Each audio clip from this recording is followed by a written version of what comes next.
Hmm.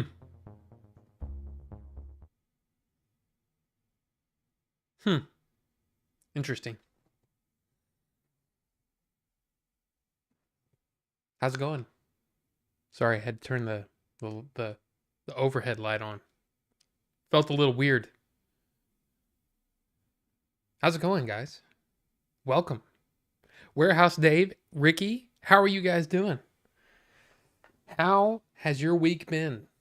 Oh, yeah, this is Ord 42. I'm Rob and this is the show. And it's one of these yeah, this is going to be a fun one because it's all about you guys. Like, what do you guys want to talk about? Because there's yeah, there's not a lot of news to talk about. But, let's be honest here. We usually spend the first hour and a half, 2 hours just chatting anyway. So why not just have oops all chat kind of thing? It's been 84 years, huh, Ricky? Favorite gaming controller? No, that's actually GameCube is up there. I like the GameCube a lot, but I think the PS5's got to be holy crap, you know? It's got to be the best one. Now you guys please let me know if something's weird because I've had some weird internet issues the last couple of days and, reset the this is going to be one of those I'm in a gonna have to change the expecto patronum. Yeah, that's cool. Look, if you guys like the have you seen this, you should get in the Discord because since I'm not doing have you seen this anymore because I don't want to get shut down by YouTube or by any other random person who's going to claim my video because I'm using their video. Yeah, it's fun over there. It's fun. In fact, Cosma, you put probably my favorite video post since we've started the Discord. That score what do you call it? Documentary was awesome. Was like really really good. And like I said, it was almost like, "Hey, who's Rob's favorite composers?" But look, it was good. I really really enjoyed that. That actually kept me very locked in and interested while I was waiting for something to process. I'll just say Blu-rays are coming very soon. Very soon. So, you said Warehouse Dave, you said the GameCube or the 360. Yeah, the 360. Well, the 360 one was good. It's the original Xbox that felt like you're holding a planet or something. I didn't like it. And I have tiny hands. And you know what that means? It means doesn't really mean anything, does it? But yeah, I have small hands. So, yeah. That original Xbox controller I didn't like it. The PS5 is like to me the perfect it's got that perfect thing. I actually like the Switch Pro controller a lot too.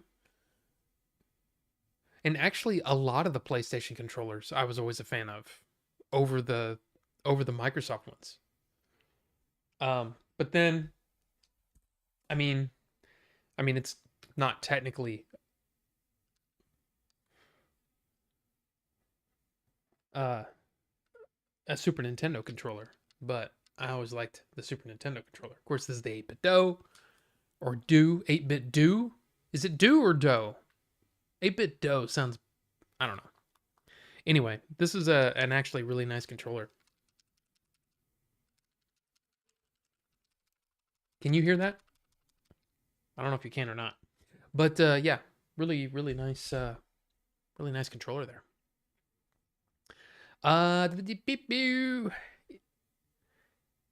My week's been great. I'm working on becoming the assistant manager at work within the next couple of months. Yes. Have I seen the new GameCube style Joy-Cons for the Switch? I have. Yeah, I subscribe to Spawnwave. So yeah, I saw them. They're pretty cool. Pretty cool. I probably don't need any other controllers. Excuse me, for the Switch, because my Switch Pro, I don't play the thing out. You know what I mean? Like I don't play the Switch as a handheld. I play it only on TV. So the Switch Pro controller is perfect for this. What is this? What is this? What is this?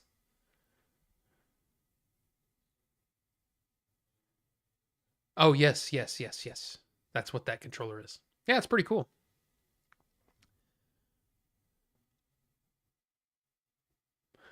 Blu-rays are, yes, they are coming. It's weird, man. Google Drive. I don't know if anybody's ever had problems with Google Drive, but this was a pretty big file that I had to mess with, and yeah, it timed out on me multiple times yesterday. So it was like, what's going on? So I had to actually install the app so I could do that. And Carbonite, welcome, welcome, sir. Good to see you. But yeah, it was a pain in the butt. It took let's see, I started downloading around 5, aired out, tried it again, thinking nobody's at home. I'll reset the router, no big thing, air it out again. I don't know what the deal is. I don't know why it kept airing out, but as soon as I installed that app, it was slow going. It was slower than like through a browser, but it worked. So, yeah. So that's pretty much what I did today. Had to take it to a place. But yeah. Yeah. Oh, and I don't know if I mentioned this. Um and I don't really know what I'm going to do about it yet, but I'm keeping track of every movie that I've watched this year. So, yeah. So I don't know, like I said, I don't know what I'm going to do with it yet. Like if I'm going to do a video, I don't know. But I thought that was kind of a thing. It's like, dude, if I'm keeping track of my books, I might as well keep track of my movies that I'm watching, right? So, there you go. Tiny hands means tiny gloves. That's right. Tiny hands mean, no, I don't know about that, Warehouse Dave. I'm pretty sure that's not what it means. At least not in my case. I'm average. You don't need to know that. You don't need to know that. If you like the Switch Pro controller, then you'll love the Ghoulie Kit King Kong Pro 2.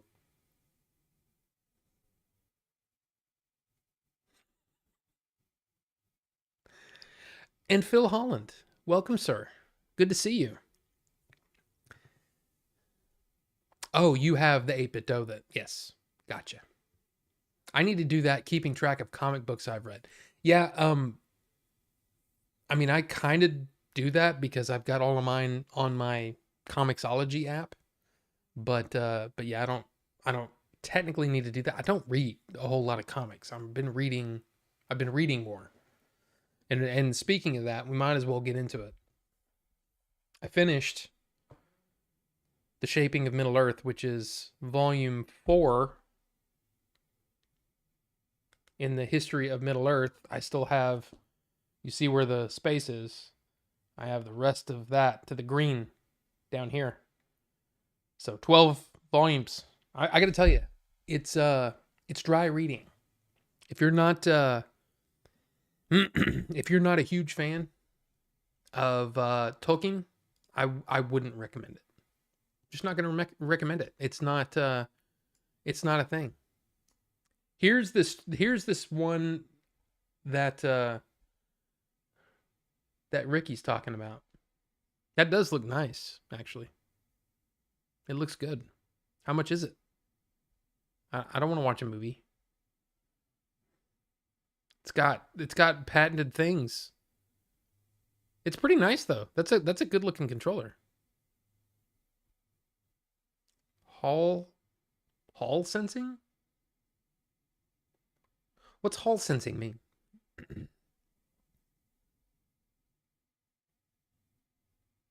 Hmm. More fun with Amiibo. Acceleration sensor. Almost no power consumption for standby. I mean, hey, there's some cool things here. I like it. Are you being paid? $69.99. 1,000 milliamp hour. Hey, it's a good looking controller. Hashtag not sponsored. Just saying. Hall effect joysticks instead of the old style ones. Okay. Switch, Steam Deck, and PC. Every time I see Steam Deck, I always want to say Stream Deck. Does anybody else do that? Is that a normal thing? I think it's normal. I don't know. It is kind of sexy looking, I gotta say. Gotta say. A website that does not upfront display the price and makes you scroll means expensive. Yeah, typically. Yeah. But, I mean, $69.99 is not terrible for, I mean, if, especially whatever that Hall effect joystick means. I don't know what that means. Oh, electromagnetic instead of just a middle piece grinding the rail to detect where it's at. Ah, interesting. I mean, it is more expensive than your typical controller, but I think the Switch Pro controller was what, $59.99 when it first came out. I don't know what it is now. So yeah, I mean it's a little expensive, but not crazy. Just saying, it's not crazy. And I don't know why I updated my Stream Deck. See, and that's the problem. Stream Deck. Stream Deck. I have a Stream Deck. I updated it and it took away my labels. So is this right? Yeah. Yeah. So I'm reading Winter's Heart now, book 9 of the Wheel of Time. There's 14 total, but then there's a prequel book in between book 10 and book 11. So I've got 10, 11, 12, 13, 14 plus the thing, the prequel. 6 books after this one. I got to say, I'm not a fan of this book. This book is very slow. So, yeah, usually I pace around 21 days to read. I'm behind pace right now. So, I need to speed up and get through it and get on to the next thing. So, Wheel yeah. Look, here's the thing. I've really liked a lot of the Wheel of Time books. And I mean, I've read 8 of them so far, other than this one. And 8 of those 8 have been great. They've been great. I really enjoyed them. But man, this last one has been like, wow, let's move on, shall we? So I need to just plow through it, you know? But I just got done watching Last of Us. It's not bad, but I wish there was more action in it.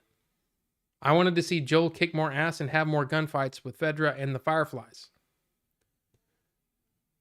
The show's not over.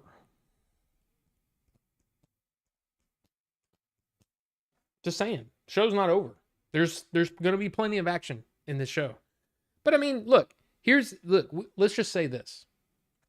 Magnus, you've proven so far in what you've said in chat and Discord and all that stuff, you've proven that you like it moving fast.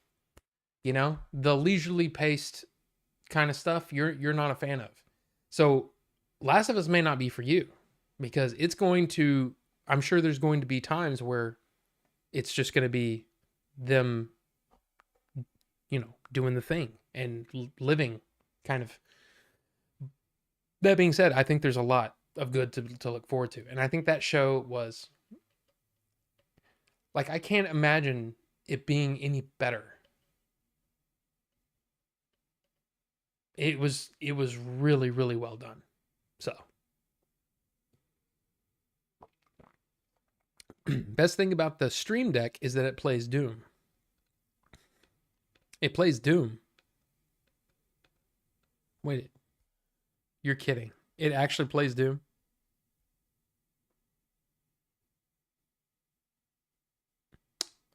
That's weird. Oh, that's really strange. It's weird. It's playing in this little tiny window. But yeah, that's that's nuts. That's nuts. Uh I was reading that and got stuck too. Oh, The Black Company. Okay. I admit this new Last of Us show wasn't bad. Personally, I didn't care for it. Well, personally, you're wrong. No, I'm kidding. I'm totally kidding. If you didn't like it, you didn't like it. It's no big deal. Yeah, both. Seriously, I said it in my review. I mean, if you want to watch it, the whole thing. But basically, for a long time, I was kind of stuck on them not looking anything like their video game counterparts. But to me, and this goes for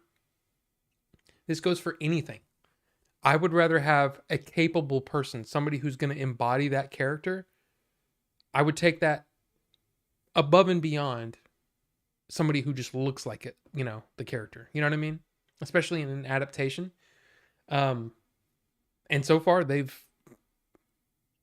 hey, they've they embody those characters.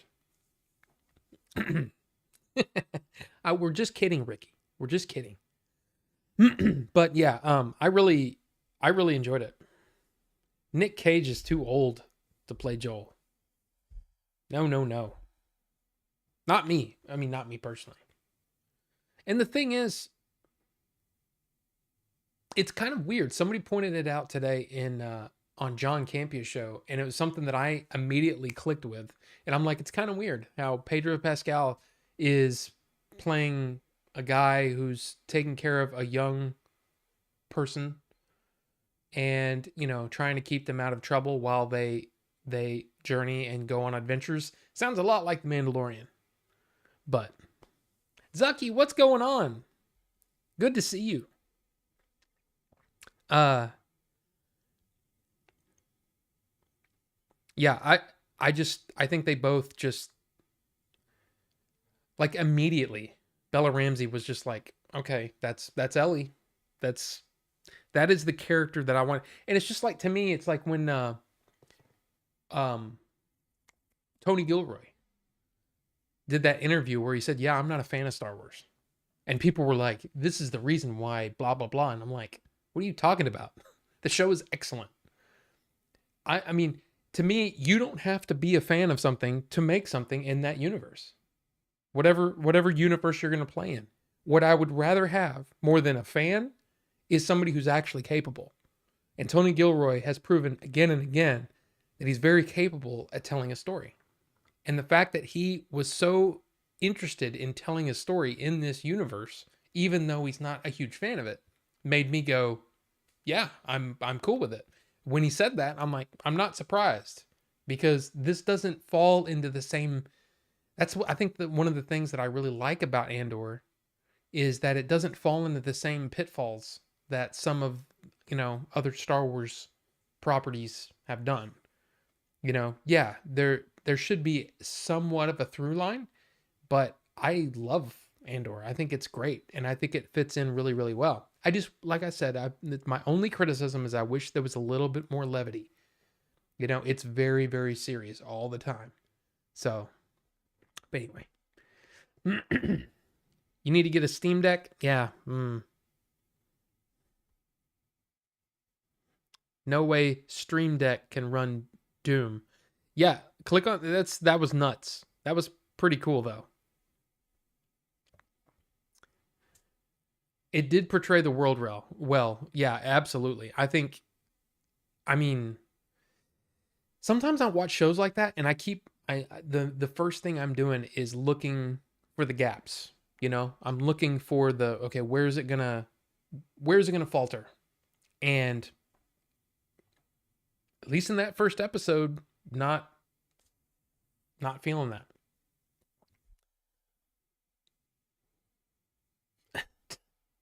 Joel is old. And yeah, I mean, let's keep the any spoilers. Let's try to keep spoilers out of it. I mean, I think most of us here, you're most of us are gamers, or at least have know the story of The Last of Us. But let's just keep the spoilers out of it. There's going to be some people that have they've never played the game, so they don't know what to expect. So yeah. And Rufus the Red, my favorite Rob. I mean,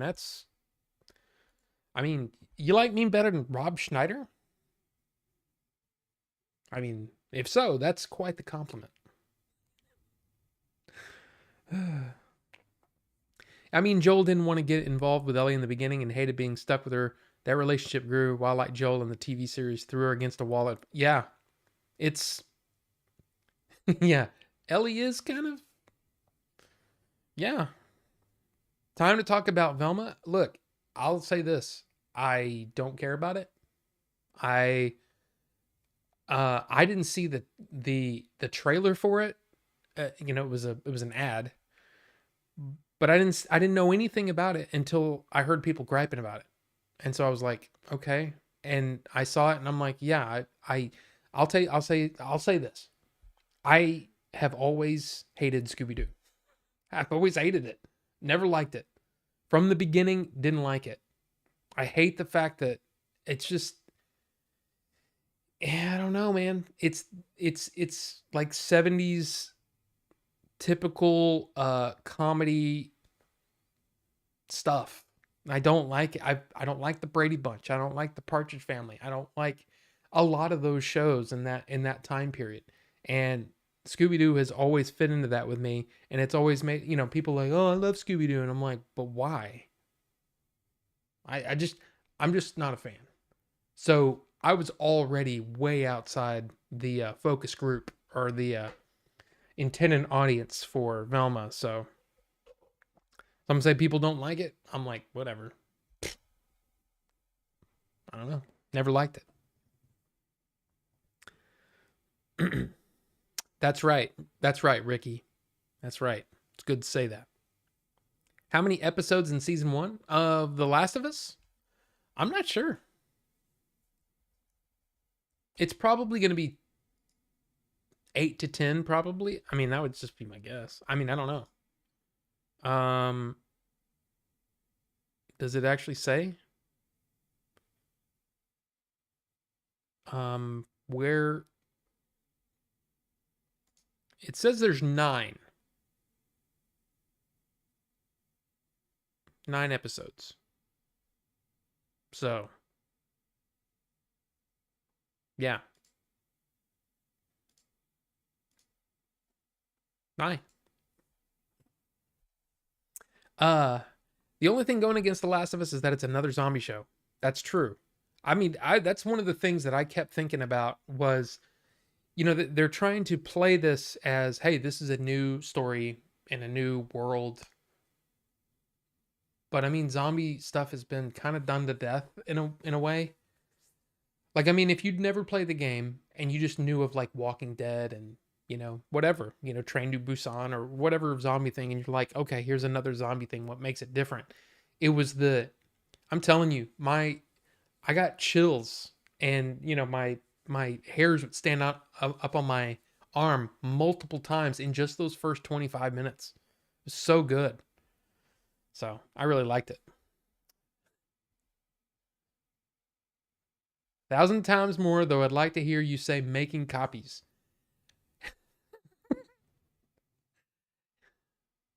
Yeah, I can't remember. Didn't he like somebody would come in and making copies? Yeah, all that. And he would like the Kevin, the Kevinator, that kind of stuff. Yeah. I didn't bother play The Last of Us until I got a PS4 Pro and played the remaster and was blown away. Yeah. Yeah. See, Phil, like I hear that and I go, it's not.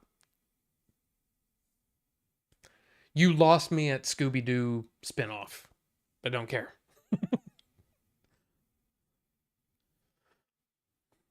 I'm guessing you don't like the original Batman show. No, I don't, Zucky. I don't. There were times when I thought it was funny, but I was like, why is this so goofy?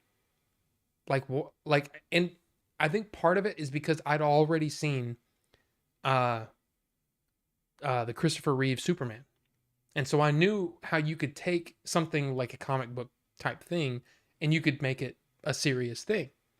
So for me, it didn't make sense to watch something with Batman and it be all goofy and the pow and the zam and the, boom and zap, whatever. Just not my thing. Not my thing. Wasn't funny. Yeah, see, I don't. Scooby and Shaggy are great characters. They were what makes the show. I haven't played Last of Us, but know some stuff will happen. And yeah, 9 episodes for something like this, I think is good. It's going to be interesting if they draw it out, or is it literally going to be every season is going to be the new game? So it's like the Last of Us 2, the game, is that going to be in season 2? I don't know. That's going to be interesting to how things will play out, but and that's really what it kind of is, like if you're a fan of the game, it's going to be fun to see how they bring some of this stuff to a dramatic show,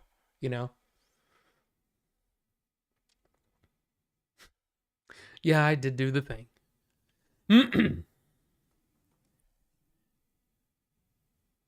Yes, man. That I'm telling you, that first 25 minutes was like, wow. It was really intense. The intensity of that show is so beyond what I'd expected. I'd expected to be like, it's gonna be good. And Pedro Pascal and I like Bella Ramsey, okay. And let's see how it plays out. No, I was like locked in, like completely locked in. I mean, just that first thing with the doctors, the very beginning, was like,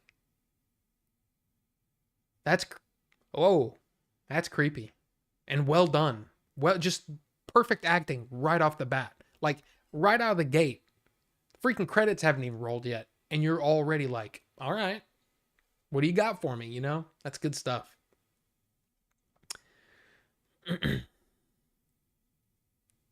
If you had to watch an episode of the last blockbuster for every one episode of Last of Us, what would you do? I would not watch anything.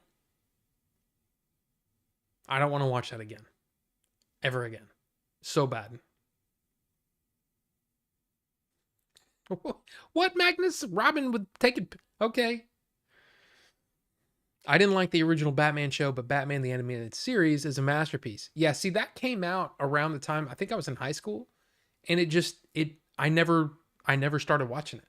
Now I own it, but I've never watched all of it. So I'd like to see how I like it. First game will be 2 seasons. Okay, I see. I didn't know that. And Bucho, welcome. Welcome, Bucho.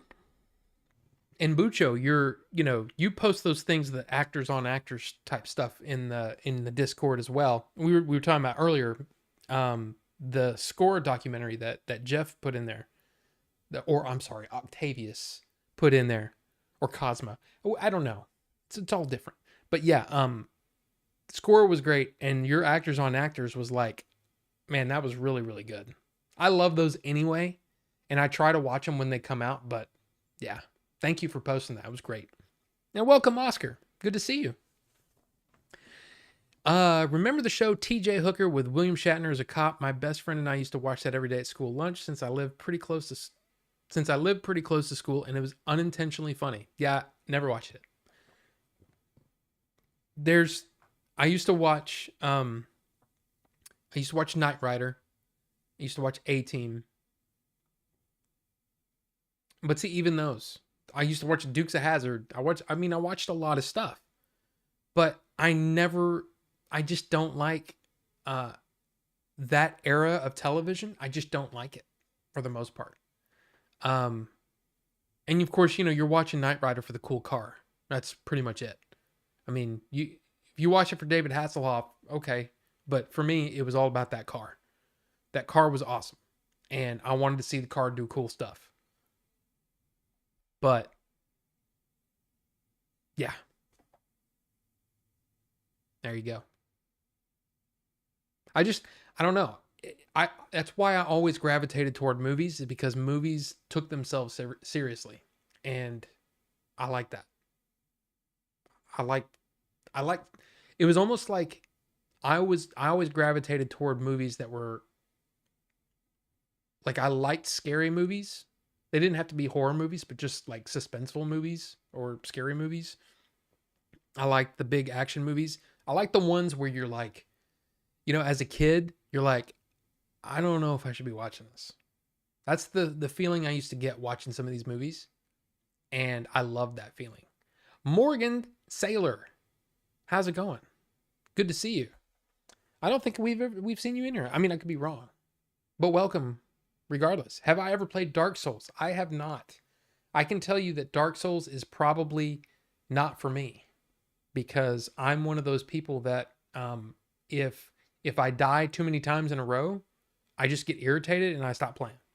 So that is a game that's probably just not for me, which is why I still haven't played. I still want to try Elden Ring, but I can almost guarantee you that even Elden Ring, which most people have said, yeah, I don't like the Souls games, but I like Elden Ring, I'll probably be one of the people that don't like Elden Ring. But I still want to try it because it looks amazing. So, you guys been reading the comments from these weird Zack Snyder fans petitioning Netflix to buy the Snyderverse from Warner? Weird effing people. One said their life is destroyed. Yeah, see, and that's the one thing that I heard about that, and I just don't understand it. Like,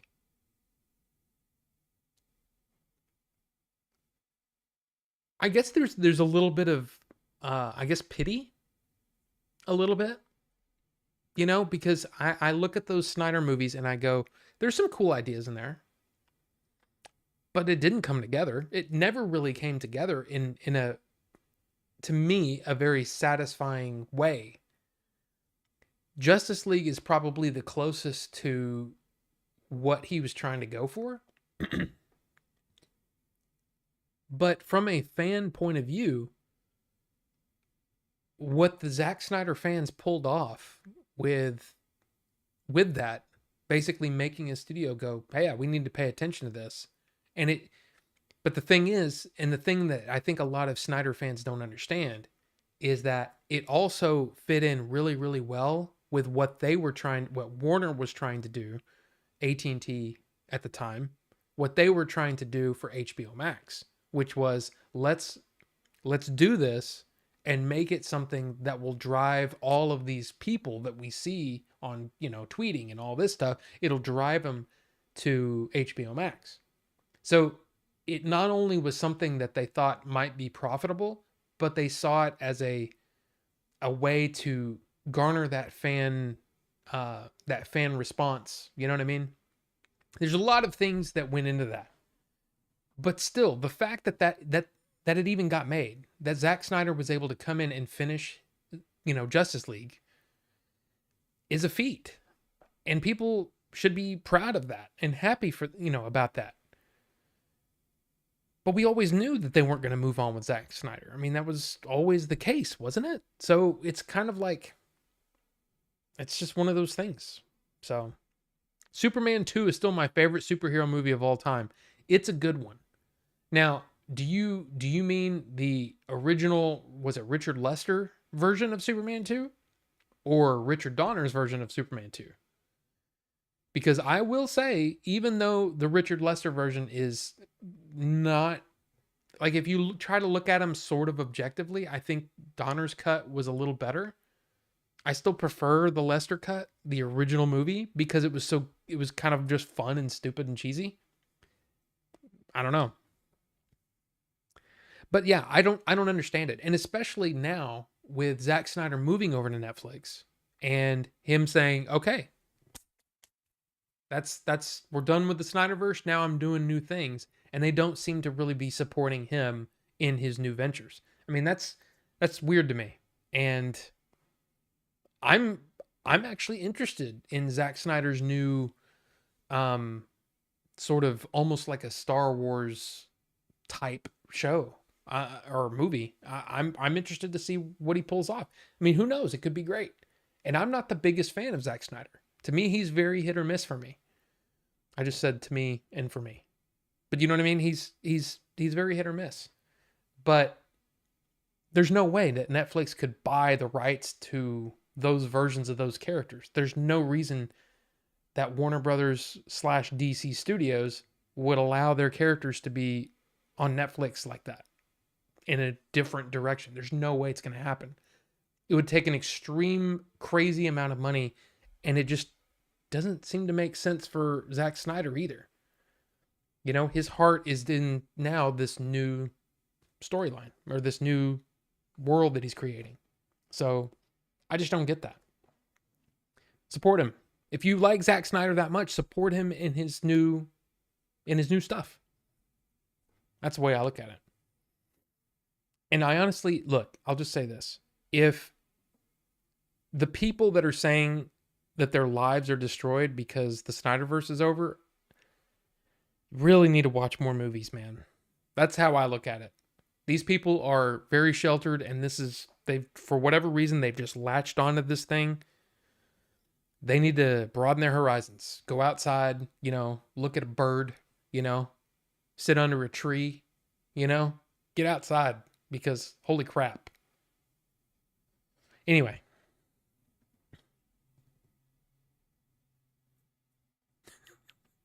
Okay, Magnus, we can stop talking about Robin's junk, okay? And wow, I'm so behind. But let's see. I always wanted the kit. Oh, the kit red LED on all my cars. Even now it's cool. Oh, it's still cool. I mean we're almost to that point now where the cars are going to be, we're actually going to be able to talk to the cars and it's going to make decisions and stuff like that. But yeah, the last Blockbuster's not gonna, no. It was critically hated. The fans hated it. I'm surprised they haven't said anything about it, but maybe they just think, nobody cares about it anyway. Let's just move on. Magnum PI, MacGyver, The Fall Guy. The Fall Guy was okay, but it also had its moments where I was just like, I hated an A-Team. It's like it's part of the reason why I never cared for G.I. Joe is because G.I. Joe, there's a lot of blaster bolts going back and forth and nobody ever dies. You're kidding me. Freaking helicopter flying, crashing into the ground. The guys get out. Oh, no, what? I don't like it. Knights of Old, welcome. And no, I haven't gone back. I haven't gone back to it yet, but trust me. Stranger Things, that Millie Bobby Brown has grown up to be very irritating. I mean, showed up on my recommendations, decided to stop in. Well, I don't know if you're still here. That you said that probably 20 minutes ago. Sorry about that. But that's what happens. I get behind in the comments. But yeah, it's cool. Thanks for stopping in. Yeah, Millie Bobby Brown, I don't typically pay attention to actors or actresses outside of movies or shows or whatever. I try not to pay attention to it because I don't care. When it comes down to it, it's not going to, I don't want things that they say or something like that to affect my enjoyment of the thing that they put out. And it's why I've been lucky. I've been able to really just distance myself from all the Tom Cruise stuff, the Scientology and the craziness that and just focus on the movies. And I think he still makes really entertaining films. But it is tough. It is tough for somebody so high profile like that has such a thing, such a connection to something like that. But no, Yeah, I don't know. I don't care for Souls games, but I like Elden Ring, Sekiro, Wukong, Wolong, Neo 2. I'm not sure what that is. But all those games sound like I've seen a little bit of Sekiro and I was like, yeah, that looks awesome, but if you haven't already done so, drop a like on this video. Hey, thanks. I appreciate that. I appreciate that. Don't tell me what to do. Howard the Duck is the best superhero movie. Wow. I don't know about that, Rufus. I'll say this. I enjoyed the hell out of Howard the Duck when I was a kid. I did. I really, really liked it. I watched it recently and wow, that did not age well. It just didn't. But Leah Thompson, I mean, come on. Come on. Leah Thompson was smoking back then. And I was young. So it's okay. I was what, 12 when that movie came out? I don't know. I don't even know when that movie came out. But yeah, I loved that movie. I thought it was great. Love both Superman 2 movies. I still enjoy the original one a little more. There you go. 3 more days, Monster Hunter Rise. Monster Hunter Rise. Yeah, see, I played one of the demos and was like, this isn't for me. I don't even know what it is. I think most of all, the story's got to grab me. I don't care what the gameplay is. The story's got to grab me. And if the story doesn't grab me, I can't do it. Like there's probably a lot of games where like there are certain games that I played as a kid that I really, really liked. But once I learned, I think Super Metroid kind of ruined it. That and Link to the Past. Once you have that story that you really connect with, when you don't connect with a story, then I don't care how good the gameplay is. It's a weird thing for me, but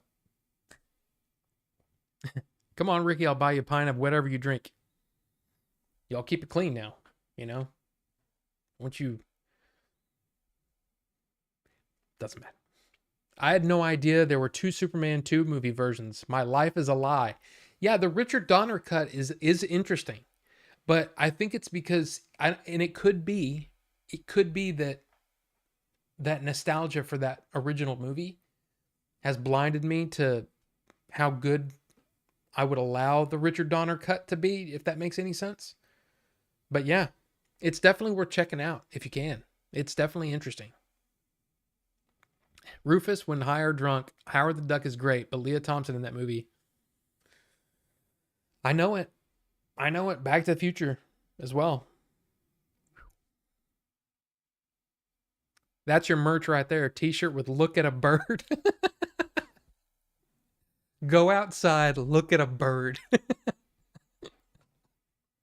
I don't even know where that came from. And Tom Cruise is one of the best stuntmen of all time. I mean, he's definitely up there. Phoebe Cates. And yeah, Some Kind of Wonderful. I don't know if I ever saw that movie, but I saw moments of that movie. Yeah. Jackie. Okay. Yeah, Jackie Chan may be the greatest stuntman of all time, for sure. Have I ever watched the Poirot mystery series? I've watched bits and pieces. My wife got into it and a few years back, and we watched a few of them, and yeah, they're pretty good.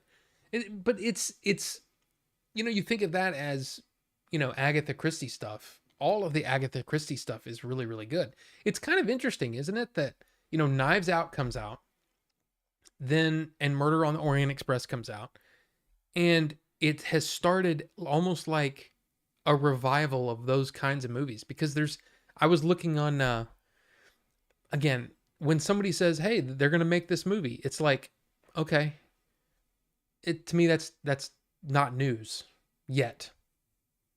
Or they're talking about making this movie. Okay, cool. And I've done that news kind of stuff before, but there seems to be a lot of murder mystery type things getting greenlit, and they're kind of popping up everywhere. It's kind of interesting. But yeah, I like them. They're okay. Those are more like movies though. They treat it a little more seriously. And I actually appreciated I can't remember the actor's name that played Poirot. BBC series, right? Um, yeah, I I appreciated his work because he grew over. It's kind of like it's almost like the X Files. Like the X Files is probably the only big time show like regular network TV that I really got into. Actually, that's not true. I like Quantum Leap as well. But yeah, Perot was good. I'll just say that Perot was good. Phil, you're not wrong. There was a yeah, and duck boobies. Not the sex files, Ricky. Oh, and by the way, Ricky, um, I apologize if I kind of went off at the end of the last show. Um, I I mean I'm pretty sure you've got thick skin and you knew what I was going for, but just in case, know that I wasn't going after you. It's just that seeing that word in caps, it just triggered something in me, and it just made me mad.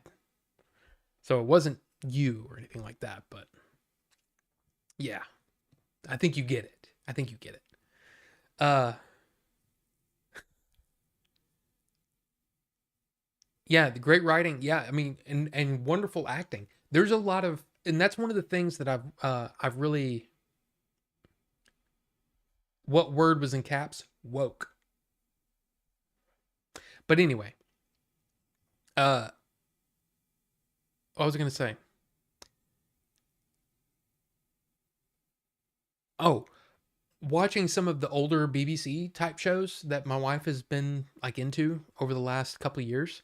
It's been fun to watch those and see younger versions or actors that are really popular now getting their start in some of those shows and seeing them as like really really young and stuff. That's been really really fun. It's like, hey, that's so and so from whatever. Like I saw something with a young Daniel Craig and I was like, wow, that was interesting.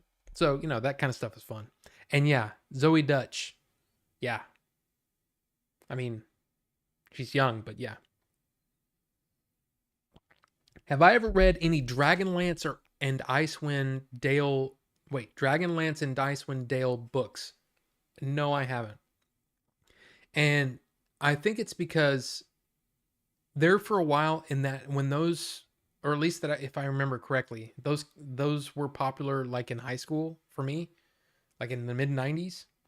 Um it always I think it turned me off because of the people that were reading them and I was like, that's not for me kind of thing, but sorry. I was trying to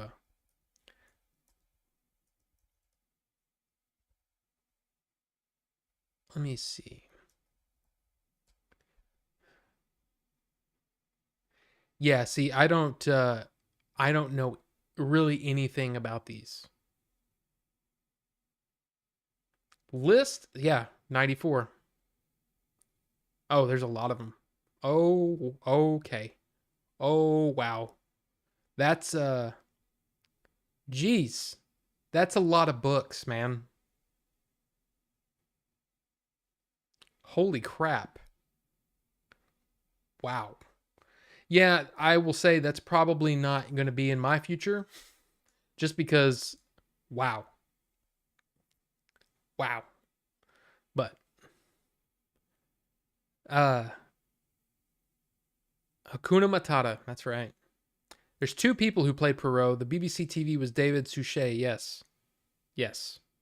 And some movies played by Peter Ustinov, then lately Kenneth Branagh. Yeah, it was David Suchet, I think is how you say it. Sachet? Suchet? Um, I don't know how to say his name, but yeah, it was him that those were the shows that I was watching, and yeah, I really liked them. I really liked what I watched. No, not that kind of BBC, Ricky. BBC, the British television studio thing. My friends read the hell out of Dragonlance. Yeah, see, I never let's see, wait, I played Icewind Dale. It's a much more sophisticated version of Diablo 2. Oh, interesting. Yeah, see, like Diablo 2, and that's what I'm really interested about Diablo 4 coming out sometime this year, is that Diablo 3 was the best mix for me of those first two games. And then taking away some of the things that just didn't, like, wasn't fun. It wasn't fun to have half your inventory be mana potions and healing potions, you know?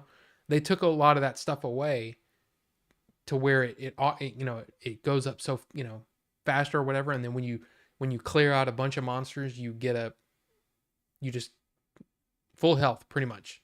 And that's what I liked about Diablo 3 is it made the game a little faster, and it made it a little easier for, inventory management and all that stuff. So I'm interested to see what they do with Diablo 4, but I'm also very, very scared that it's going to turn into like whatever that mobile game was, because that mobile game was fun all the way up until you couldn't go any further without paying a bunch of money. And I'm like, I'm done. And it kept bugging you every time you logged in. Ugh, hate that stuff. Better get to reading, Rob. I know, geez. Dragonlance's My Lord of the Rings got me started in fantasy. And you have Diablo 4 pre-ordered. All right. But yeah, Dragonlance, I just never got into it. Just read Dragonlance Chronicles 1 through 3. That's the main books. Okay. All right. I'm going to put it on the list. Where's my list here? Here we go. Dragonlance 1 through 3. Oh, did you say Chronicles? If I could spell. 1 through 3. And this was Knights Old Carbonite. All right. Have I read the last Ronin mini-series Turtles comic? You can get them all in one now. Awesome stuff. No, I haven't read those either. I didn't even know about those, I don't think. Not sure. And Nightbot. Yeah, Nightbot's here. Say hi, Nightbot. He's just nodding. I don't know if you could hear the gears moving, but yeah. Icewind Dale is Tom Clancy meets Diablo. Interesting. I'd guess you'd like the Witcher 3 game. If you're talking to me, I've tried playing The Witcher 3 multiple times and just couldn't. I just couldn't get into it. In fact, I think I've bought it on 3 different systems saying, okay, now it's time for me to sit down and I can't get into it. I just can't get into it.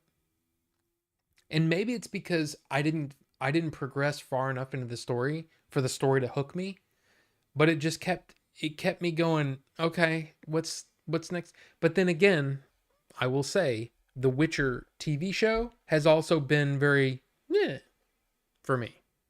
So maybe I just don't like The Witcher. 4 to 6 Legends was damn good when I was 16. Combat in God of War Ragnarok was so incredible, I couldn't get back into Witcher 3. Interesting. Witcher seemed like good writing compared to many games. Oh, I'm sure it is. And yeah, Witcher, you will keep trying. I think I have it on Steam. I bought it when it was like really, really cheap on Steam. The complete edition or whatever, and I'm pretty sure I have it on PlayStation. And I think I might have it on Switch. Or maybe I thought about buying it on Switch and then I was like, no, I already own it in 2 places and I still haven't played it. Maybe that's what it was. I don't know. But I'm pretty sure I have it. Where would that be? Give me just a second.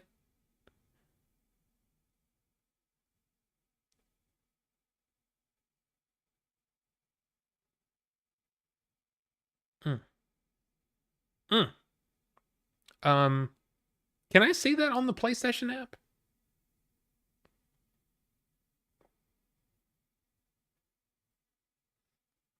I would say Ragnarok and Sekiro have the best melee combat for any game I've ever played.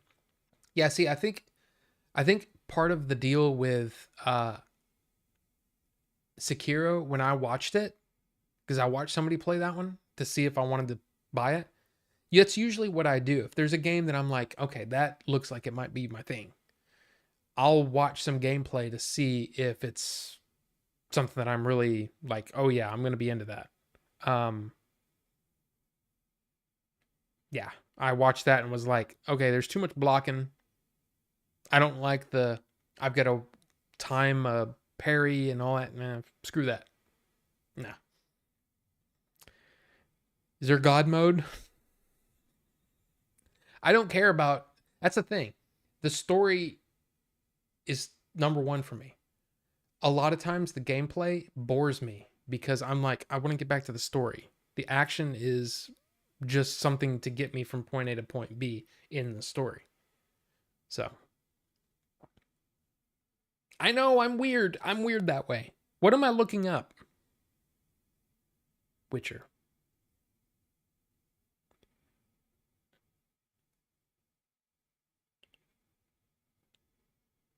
I don't know. I don't know if I can. How do you see, like, what are your games? And why is this app so crappy? This app's kind of dumb. Ah, there we go.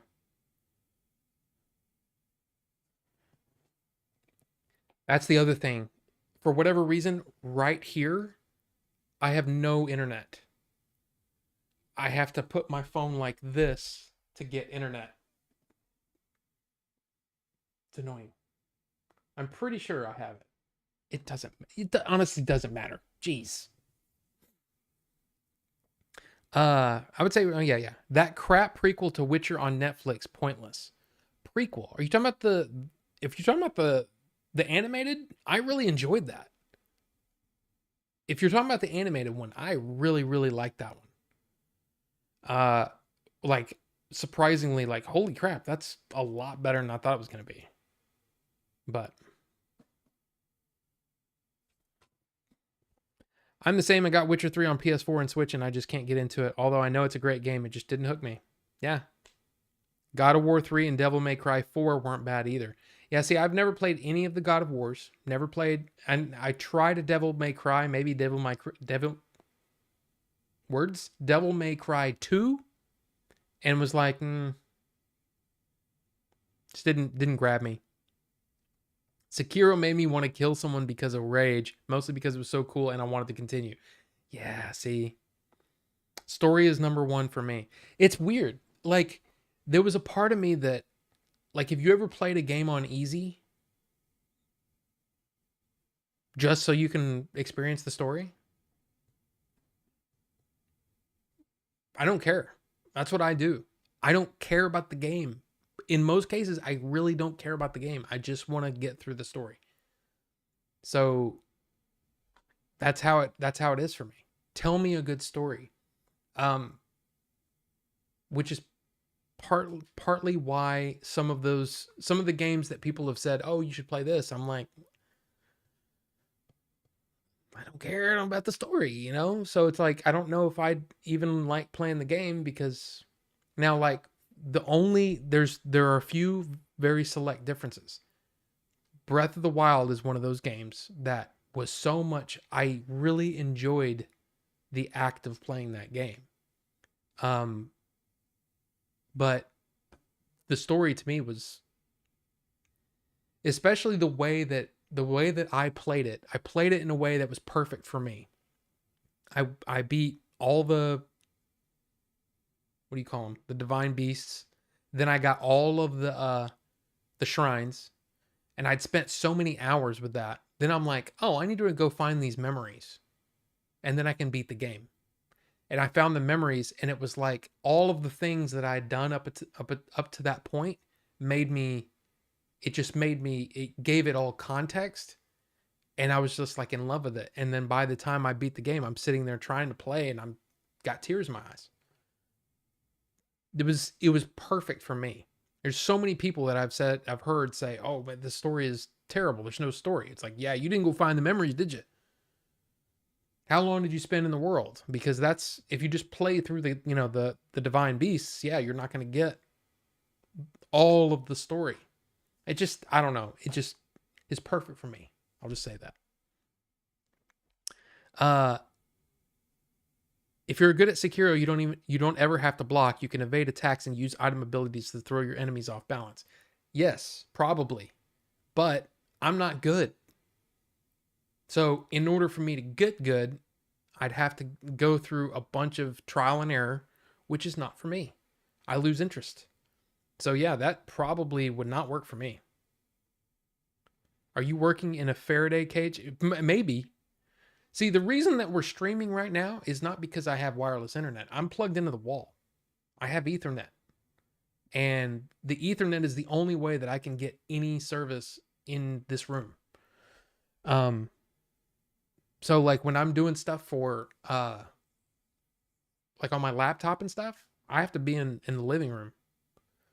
And it's just because there's so much, there's a lot of stone in this house, and there's a lot of there are a lot of walls in between me and where the internet comes in. So that's where our router is. Yes, I know I could probably bounce shit all over the house and all that. It's not that big of a deal. So we just deal with it. Witcher 3 got a free PS5 upgrade.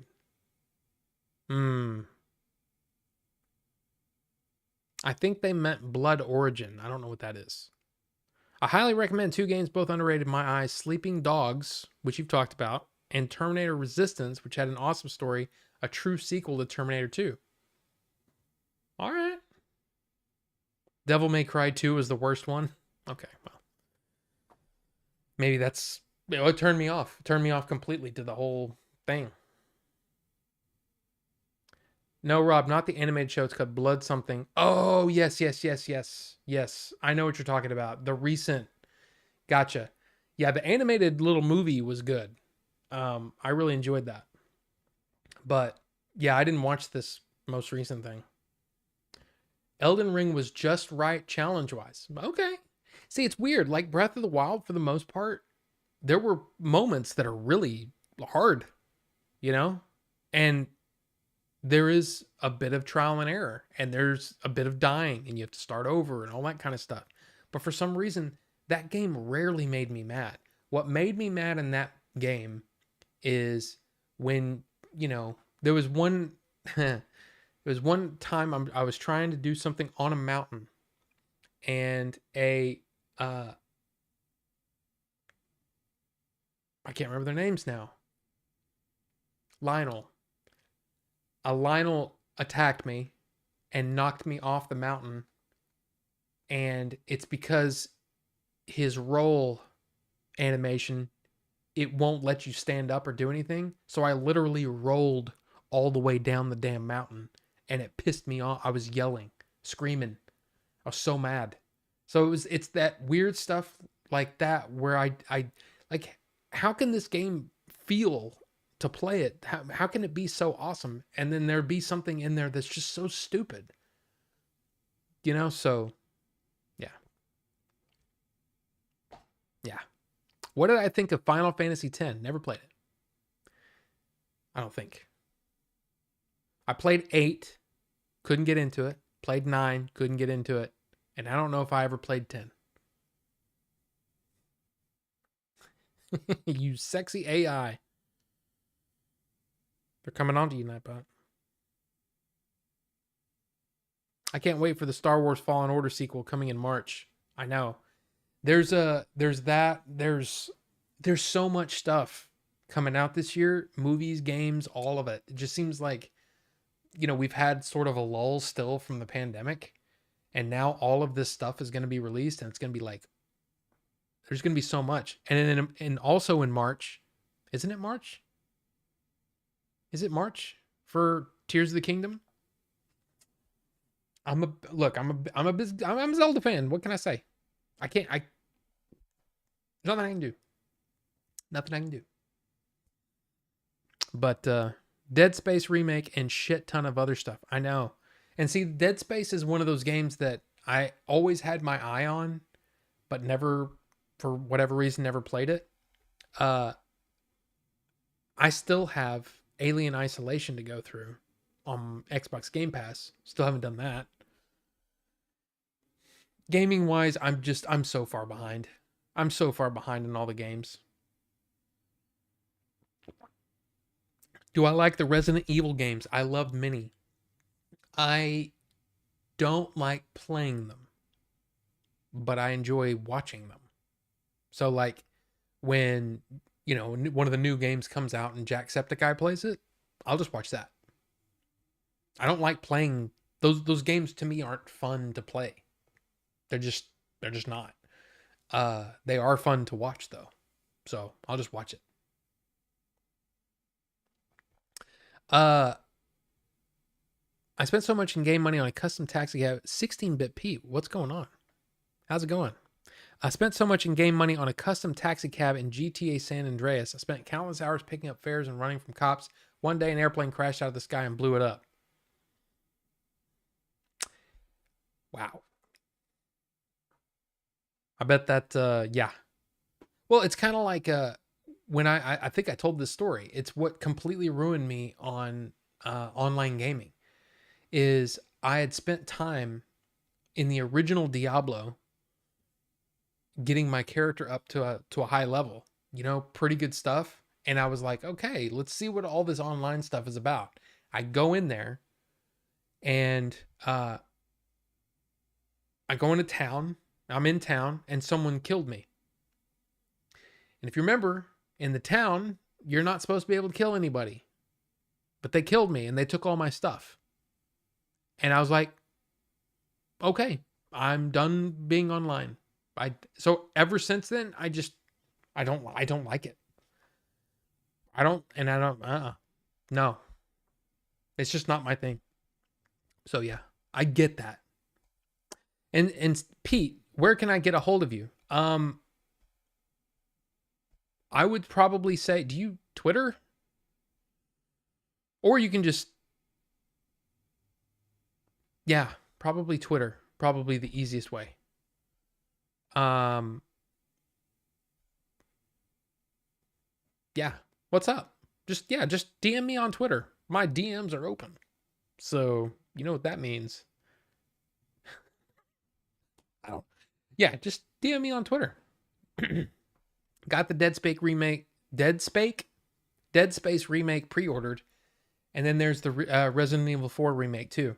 Yeah, and like that, I'll watch it. I love watching it, but for some reason, it just the gameplay. I don't like managing having the stress of not having enough stuff to do what I want to do. I hate that. It's that element of gameplay always irritates me. And that's just in general. So that's one of the things that's always turned me off about Resident Evil. Which is weird because if you think about Breath of the Wild, the idea that your weapons can break and all that stuff should have irritated the crap out of me. For whatever reason, I loved it. That was great. So yeah.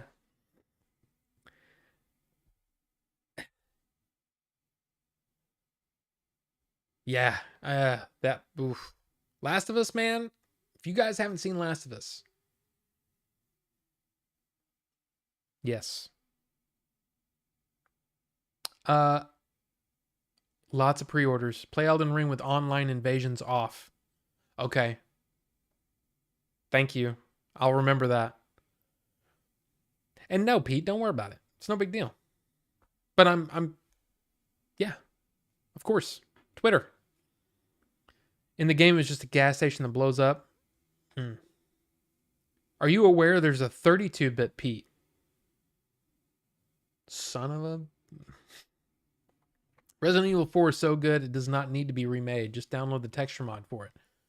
Well, you can't do that on the original console game. So there's that. Imagine being called to do work stuff at 9 p.m. How dare they? I used to have a job like that. Didn't like it.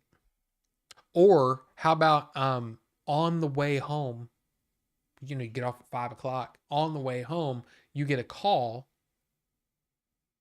from somebody at the place that you worked at, or not the place that you work at, but somebody that's the client. The client calls you because they're 2 hours behind you. So it was only 3:30 for them. And they go, hey, we need to do this for Monday. I'm like, I'm on my way home. Yeah, well, we got to do it. So I'd spend my Friday night. Hated that. Hated that.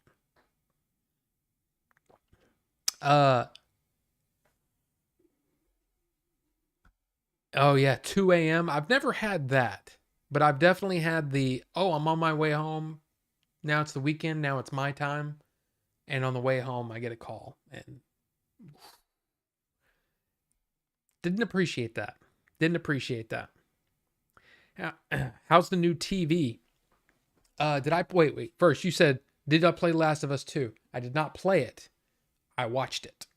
So I know everything that happens. I've saw the whole game being played. It actually looks like it would be a fun game to play for me because it reminded me a little more of more of an Uncharted kind of feel to it. It looks fun. But I never got around to it. But I did watch the game when it came out.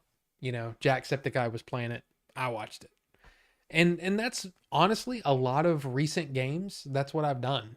If it's a story that's interesting, I'll just watch someone play it because I usually don't have time to devote to getting good at a game. The whole get good. Yeah. No, I don't have time for that. I'd rather watch somebody who knows how to play the game, and I can enjoy the story. And there you go. And God of War was one of those where I started watching it, watched it enough to go, oh, I want to play that, and then never went back to watch it. So I don't know anything about that.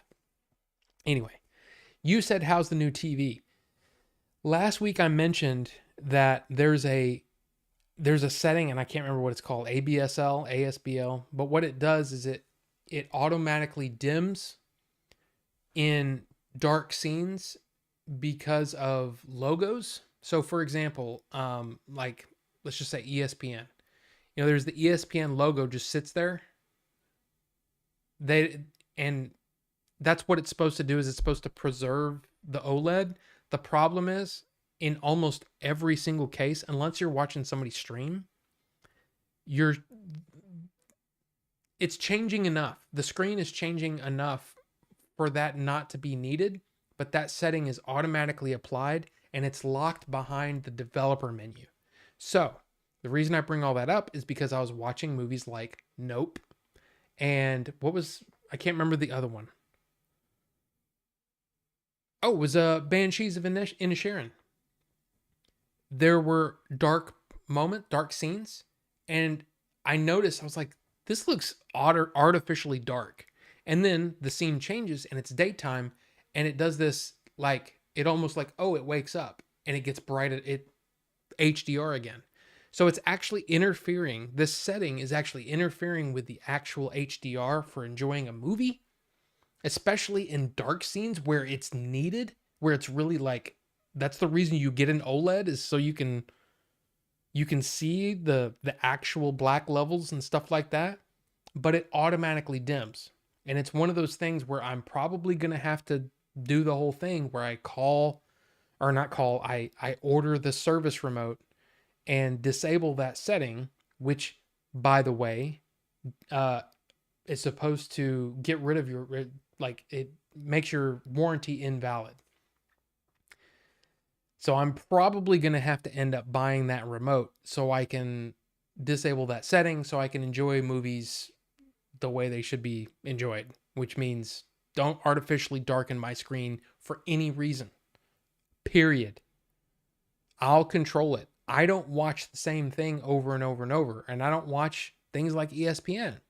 So there's no reason for me to have that setting on, period. So I hope that answered your question. It's a weird one. But a lot of TVs supposedly have this setting. And I don't understand why, especially when the OLED screens today have the technology to it. there's this thing called it's something cleaning where it basically refreshes the entire panel, and it does it when the TV's off. So if all of that is being done, there's no reason to artificially dim the screen for any reason. I don't care if there's a logo in the screen or not. I don't care. Don't dim my screen. I'm not going to watch 12 hours. I'm not going to leave it on pause. That's what they said, is that they left something on pause for like in when they do the stress testing for TVs, they left something on pause with a bright logo to see if it would burn in. And after like 12 hours, it still didn't burn in. So I'm like, I don't understand why this setting is a thing anyway. But anyway.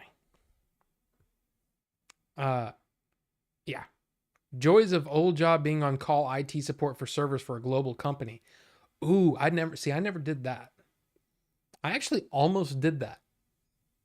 I almost got a job doing that. And then I was like, I work for me and I live above the shop I work in. So I'm the de facto guy. I'm also the social media guy because I YouTube. Like, bro, I don't get paid unless I'm putting a hole in someone or removing a tattoo. Why do I have to be the guy? My feet smell like burritos. Is that concerning? I guess it's only concerning is if you're putting burritos in your shoes. Or do you have burritos all over your floor? That's concerning. That's why I hate IT jobs. It happens a lot of the time. Yeah. But that's, to me, that was, in a way, it's part of the job. And I kind of enjoyed, I had a short stint, about a year, of being a network admin. And there were a couple of nights, but it was pretty rare. And Rufus, the burrito smell. I remember Jerry on the old podcast. Jerry said something like, "There's chili cheese Fritos," and ever since he said that, like that, it's almost like a funky smell. Somebody's funky. Ever since he said that, I can't open up a bag of chili cheese Fritos and not think of like dirty old people, or not old people, but dirty people that would come in when I worked at Kroger or something. And it just immediately reminds me of it. And it's just like, it makes me, I remember there was a guy that came in, literally kind of a homeless guy, but he wasn't homeless. I don't know what his deal was, but he was always smelly. And I remember there was one day it smelled like he shit his pants. I mean, it was bad, but for some reason he always came to my line, and it was just like, because I was, a cashier at the time, and it was just like, and he would hand over his wallet, and I'd have to like, I don't even want to think about it, dude. It's so gross. It's just, why am I talking about this? No, this was at Kroger. This was at Kroger when I worked at Kroger for a couple of years. A couple of years on and off. I'd quit, and then I came back and quit and came back. You should have said, "Hey man, you stink." Everybody did. And that's the thing. It wouldn't, well, I don't know. Maybe somebody could have said you can't come into the store like this, but oof. Wow. Let's see. Wait, let me go back here. These days, the infrastructure for lots of companies are in data centers, data centers,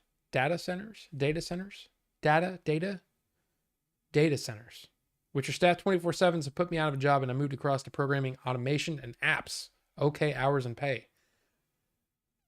Yeah, don't eat your feet, Rufus. As a techie, there's a good reason why I avoid most modern day TVs for that same purpose. No, and I get that, but OLED is, man, when it works, OLED is amazing. But it just seems like when something gets, and I was worried. I remember the Pale Blue Eye had some really bright and dark moments, and I was like, I'm gonna have to,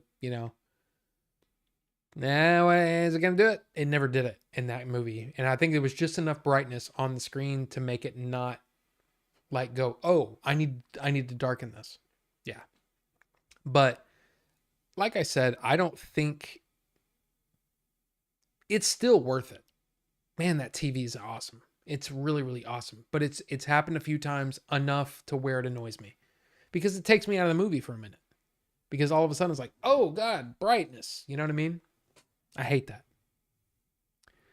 Why these cleanish feet smell like food is my question. I have type 2 diabetes, Rufus. Your feet would literally be rotting from what doctors told me, and you would be peeing a lot. And I mean a lot. So no stress. Okay. Wow. New TVs are garbage, slow AF, and only meant to sell you ads. It's better to buy a Roku or Google if you want them to work fast. Well, see, everything that I use on my TV is not through the TV infrastructure because I have my gaming systems, my consoles. I have my Apple TV, which is lightning fast, and I have it's basically just a monitor. But that auto brightness thing is something that I'm thinking this is one of those things that that hopefully they'll remedy with an update. But I don't know. This is a year-old TV, so I don't know. But anyway, yeah.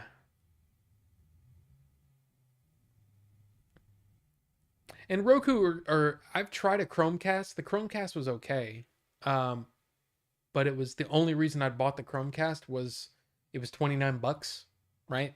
And I bought it because at the time the Oculus Quest you could it would connect to it and you could basically stream to your TV and I thought it would be fun for my nieces and nephew, I guess, that would come over. We'd hang out and we could see like it wouldn't just be like, "Oh, you go in this room and play that game." The person could play in the living room and we could all sit there and see what they're seeing and laugh at them and all that kind of stuff. Spoiler alert, didn't work very well. Uh oh, there you go.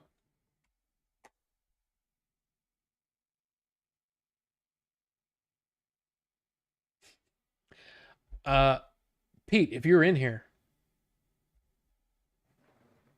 I know that movie. I know that movie. Uh Data is from Star Trek. Data is information. Those new bendy OLEDs look sick. Yeah, the ones that automatically, yeah, those are really really cool, but what's the best TV you ever bought? Well, it's definitely that one. There's no question. It's still the best TV I ever bought. The problem with it is, like I said, and I'm making a probably a bigger deal out of it than most people would even care about. But because I want it to be consistent all the time, 100% of the time, I don't need the hand holding, you know? It it irritates me that it does that. It's still the best TV that I've ever bought. You did it to yourself, and type 2 diabetes is manageable and sometimes curable. I manage it very well, so no worries for me. The people who ignore it lose their limbs and eventually lives. Gotcha. Yeah, I'm glad that you're doing okay, Phil. Glad that you're doing okay. I mean, it's weird because I have, and I mean this is not in the same ballpark, but for those of us who have diseases that are in many cases lifelong diseases, I have Crohn's. Um, it's weird how some people they look at something like that and they say, "Oh, well, that's whatever." You know, that's I don't know. I it's weird how when I've said that, people look at me like, "Oh," and I'm like, "What? It's not a big deal." You know, once you get used to it, it's not that big of a deal. I will say this. Remember I in fact I didn't even get it ready. Oops. My weigh-in this morning, I actually gained a little bit of weight. 4.4 pounds. Not that big of a deal over a week, right? But the only reason I think that is because April and I went to Muya last night because what she ate for lunch yesterday was 0 points. So she had her whole day, her whole day's worth of Weight Watchers, right? She had her whole day's worth of points that she could use. So she's like, let's go to Muya, let's have a little treat. Yeah, yeah. So I had a burger and fries and yeah. So I gained a little bit of weight. But hopefully next week we'll see another 2-3 pounds drop off. But I'll tell you this, and I don't want to get too far into the crazy stuff, the gross stuff or whatever. But the thing about Crohn's, not just Crohn's, but the way that my body works is that I know that I eat and then you have to deal with that later, right? With me, there's a short timeline because I don't have a large intestine, right? Makes sense. Okay? When I eat less, I don't go as much, which can throw off my day, if that makes sense. So now that I'm now that I'm eating less than I have, it's having an effect. So it's like, okay, now I have to get used to this new pattern, if that makes any sense. But we'll see. The increase is all muscle. I don't know about that. I'll just say that. I don't know about that. I didn't have a very just being honest here with myself and you, because you deserve it. Bucho. But no, I didn't have a very productive week. I did well eating, but I didn't do well with the working out. Just saying. Now, one of the things that I think really worked out this week is I got a lot of writing done. Right? So I'm very, very excited about that. In fact, there was some really, really interesting developments in my script. The coolest thing about writing is that the more you do it, the more ideas come to you. And so I'll just say, think of a movie and think of just like the skeleton of that movie, right? You're like, oh, okay, we've got to get Tom Cruise back to Top Gun. How do we get him back to Top Gun? How do we get him back there? And then somebody has the idea. Oh, we'll make, I'm just trying to make an example here. You kind of have this shell of an idea, but you don't know how you're actually going to get there. But in the process of writing, I figured out a lot of things along the way that I didn't originally know, and have those big light bulb moments where you go, oh, that's what happens. That's what happens to get him to this point. Oh, that's the reason this guy has it out for him. You know what I mean? And so it's been a really fun week writing. So I'm very excited about that, even though I hadn't worked out quite as much.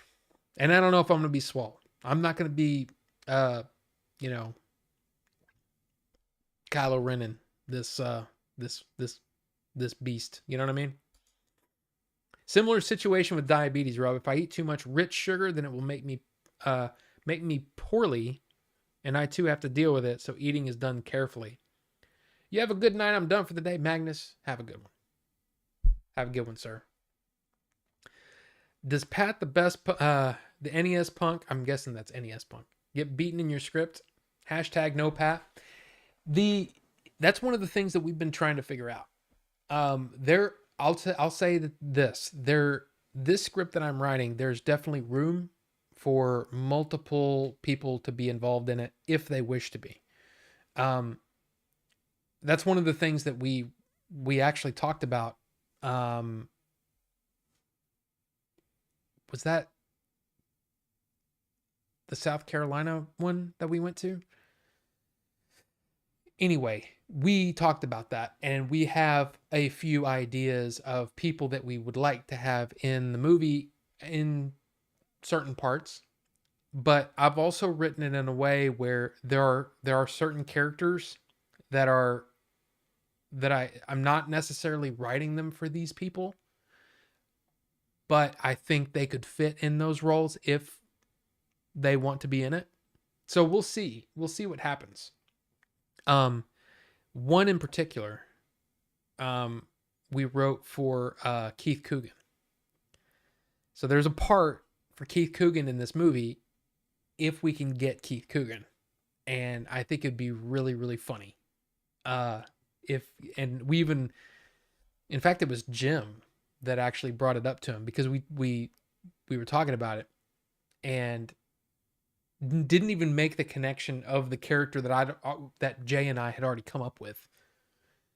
And Jim had asked Keith Coogan about it while we're all sitting there talking. In fact, if Pete's still here, Pete might have been there, I think, at the time. But we were all sitting there talking, and then it was weeks later. It was weeks later, when maybe months later, when I don't even know who did it, but one of us made the connection. Oh my God, Keith Coogan could be the guy that, and we're like, oh my God, that would be perfect. So look, it's exciting. It's exciting to, at this point, it's all like, it's fun time. It's dream time. You write whatever you want.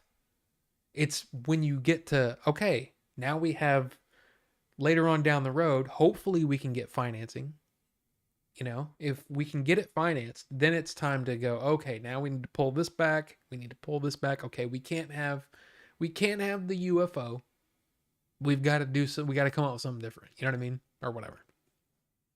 So, but I'll just say that it's fun. Wait. I was on Jay's chat and suggested Pat's cameo in the Game Chasers movie is him showing up as the credits roll, but you just record him showing up for filming and telling him filming is done. Yeah, see, that was the thing. It was one of the things that, this was while the movie was still being, I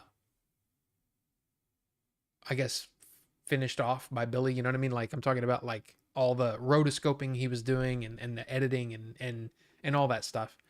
But it would be kind of funny, like, if Melvor was sitting in the, laying on the couch asleep, and they're like, hey, you missed the movie. You know what I mean? Something like that. But yeah, it just never happened. Hopefully Melvor will be in it. Yes. Well, here's the thing. Melvor's got his own things going on these days, and I would love for him to be involved. We chatted not too long ago, and which I'll say this. I've always been close to Billy and Jay, like forever. Not forever, but a long time. Melvor was always that guy that for some reason we never really hung out a lot. So I don't know him very well. But I've always respected his opinion because I like, he's a very intelligent guy.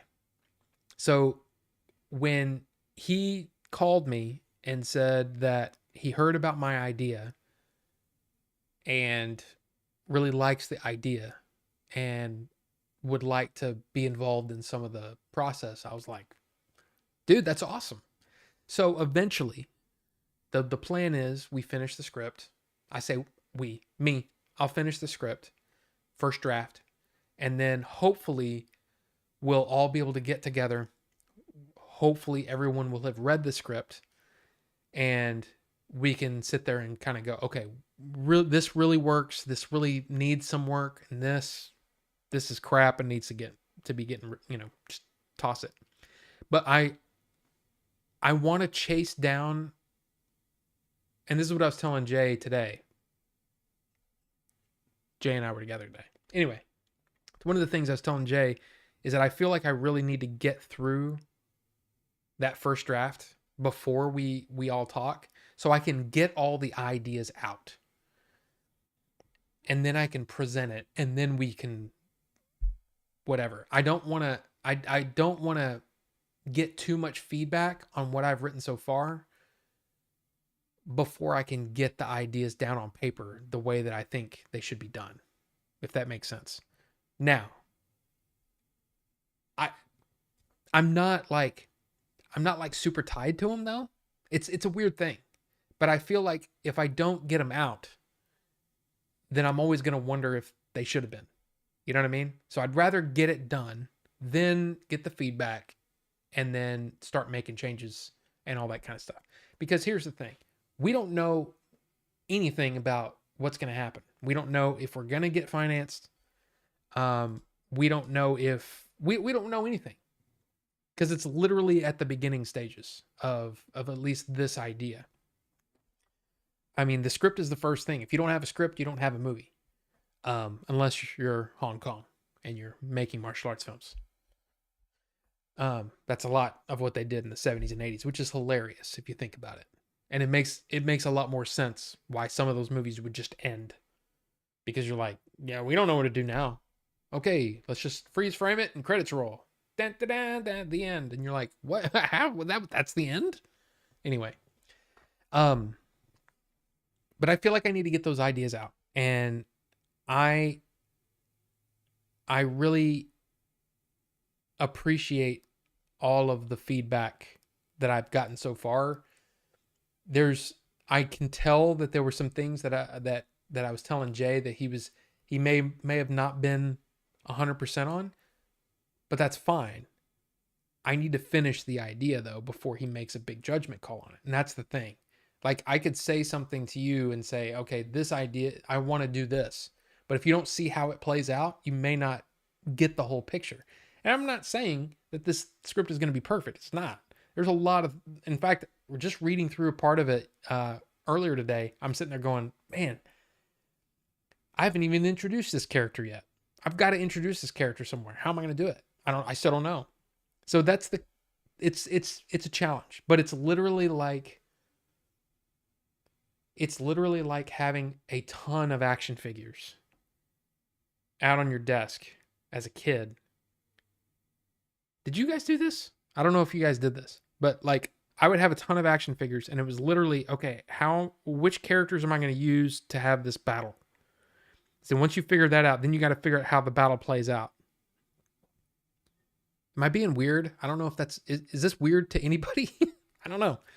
But it's really fun. It's literally like playing with action figures and trying to figure out how things are going to play out. And I'm super excited about it. I hope that I can do that idea justice, because look, all credit to Jay. It's most of this idea was his. Now, I took it in directions that surprised him so far, that he's like, oh, I didn't think we were doing that. I thought we were doing this. Okay, I really like that. I like that idea. And I'm like, okay, cool. So a lot of that has been really fun to kind of just throw out little bits and pieces to them to gauge their reactions. And then I hear, like, I said one to Billy the other day, and he gave me an idea back that I immediately put into the script because it was hilarious. And that's what I'm trying to do, is I'm trying to write it where every couple of pages something funny happens. Even in a serious situation, I want there to be something that's funny. And it's not a super serious movie. It's definitely, if you guys have seen Adventures in Game Chasing, I know some of you have, some of you may not have, at least not yet. But even though the movie is pretty damn goofy, and funny, there's some serious stuff going on underneath. And so that's what I'm attempting to do, is I want all the fun stuff to be fun, but I also want the serious part, which is my through point. And it's like, okay, I have this to say, and I find it, in fact, if you've been around long enough, you probably know what the message of the movie is going to be. But anyway, I want that to ring true, and I don't want it to be fake, and I don't want people to look at it and go, "Yeah, that was dumb." I want it to be done well. So that's what I'm trying to do. Anyway.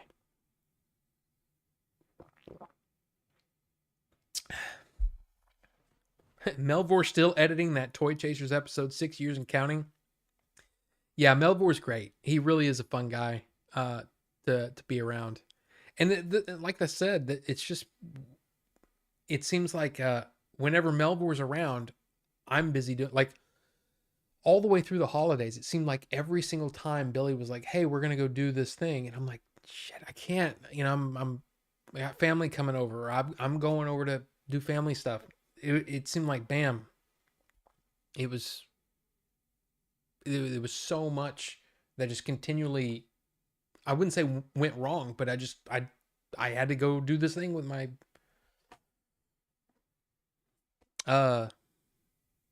family, you know. So I missed out on some of the fun things that they were doing over the holidays, those couple of months there. So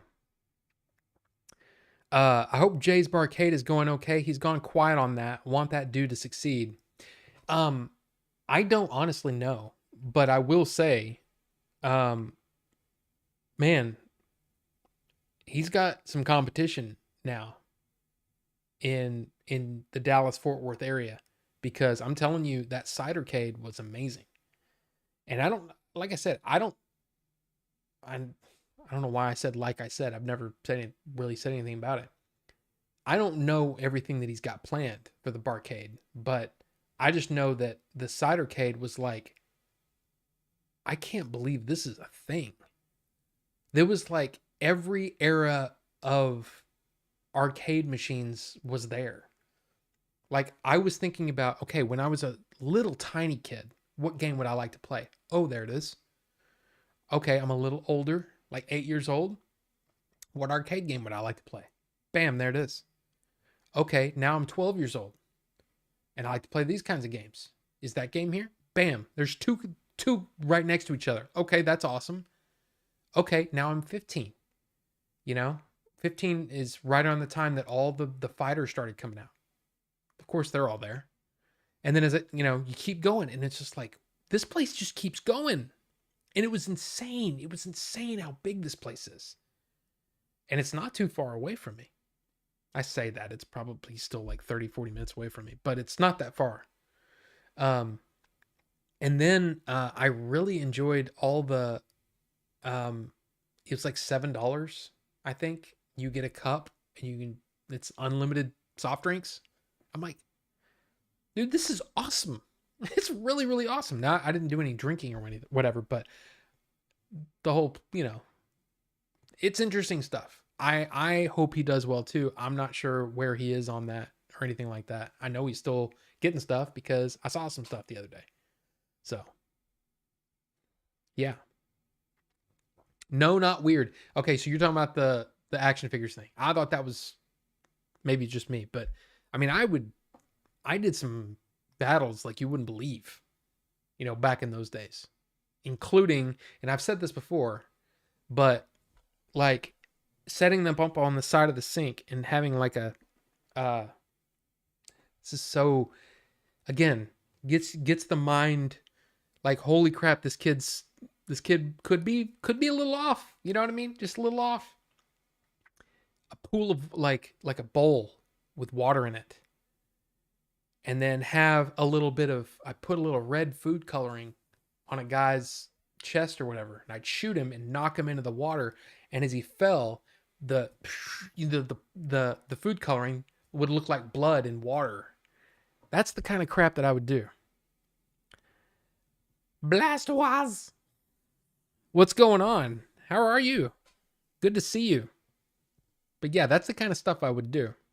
And I would do all that stuff. And sometimes if I came up with a story that I liked a lot, I would reenact it multiple times. It's weird.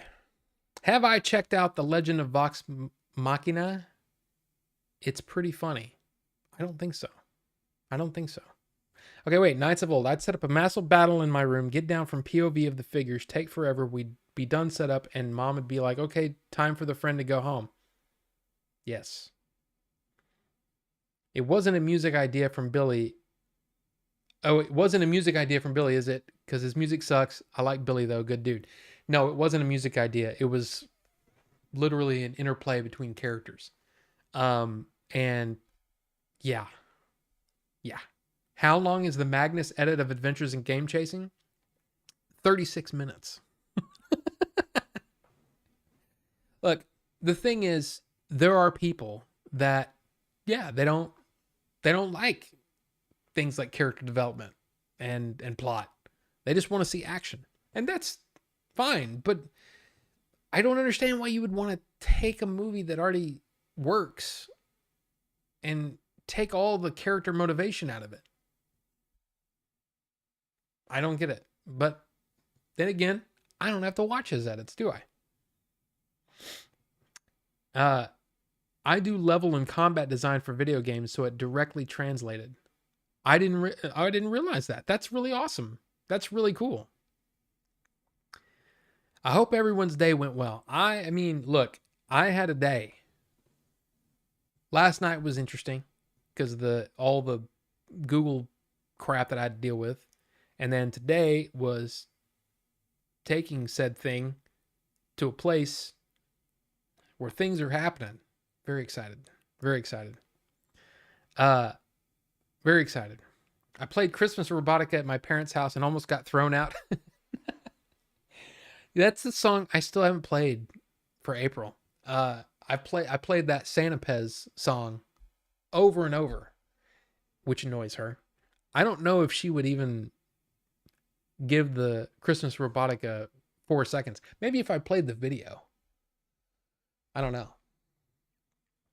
You should all watch a BBC drama called Fingersmith. It's about Victorian lesbians.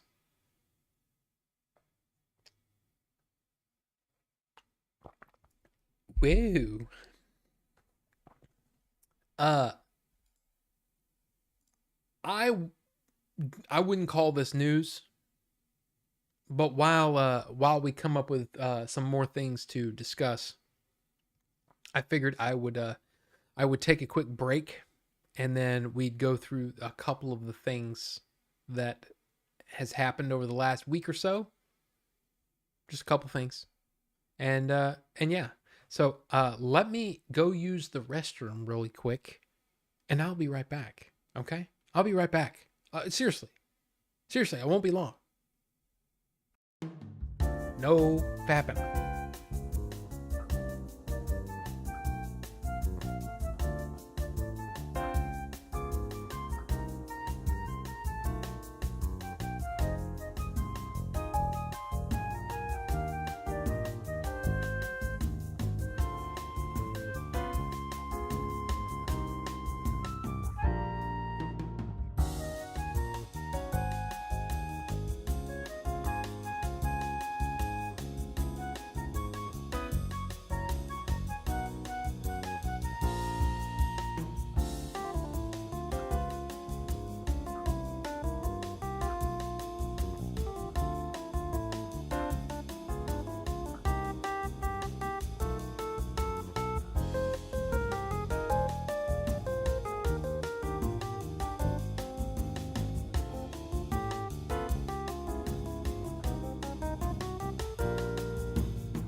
No fapping.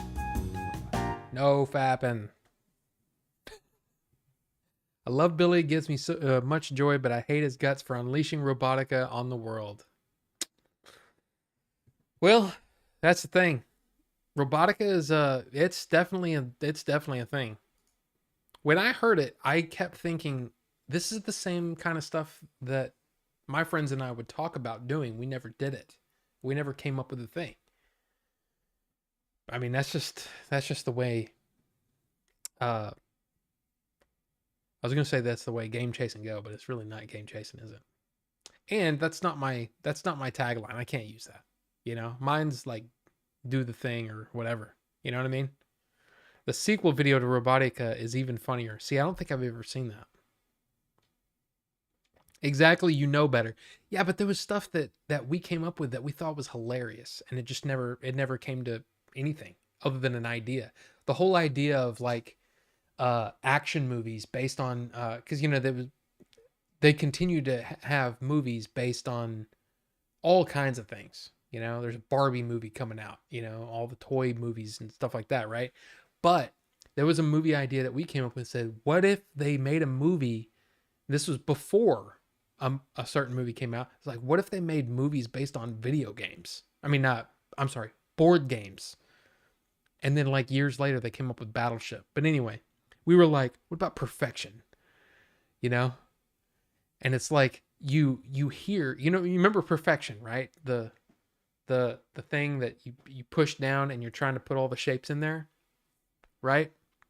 And it's a really in fact I probably played the clip of it on when on Twitch. We went through like almost all of the history of Switched On and played clips and stuff from it. But he said the sound of that timer, right?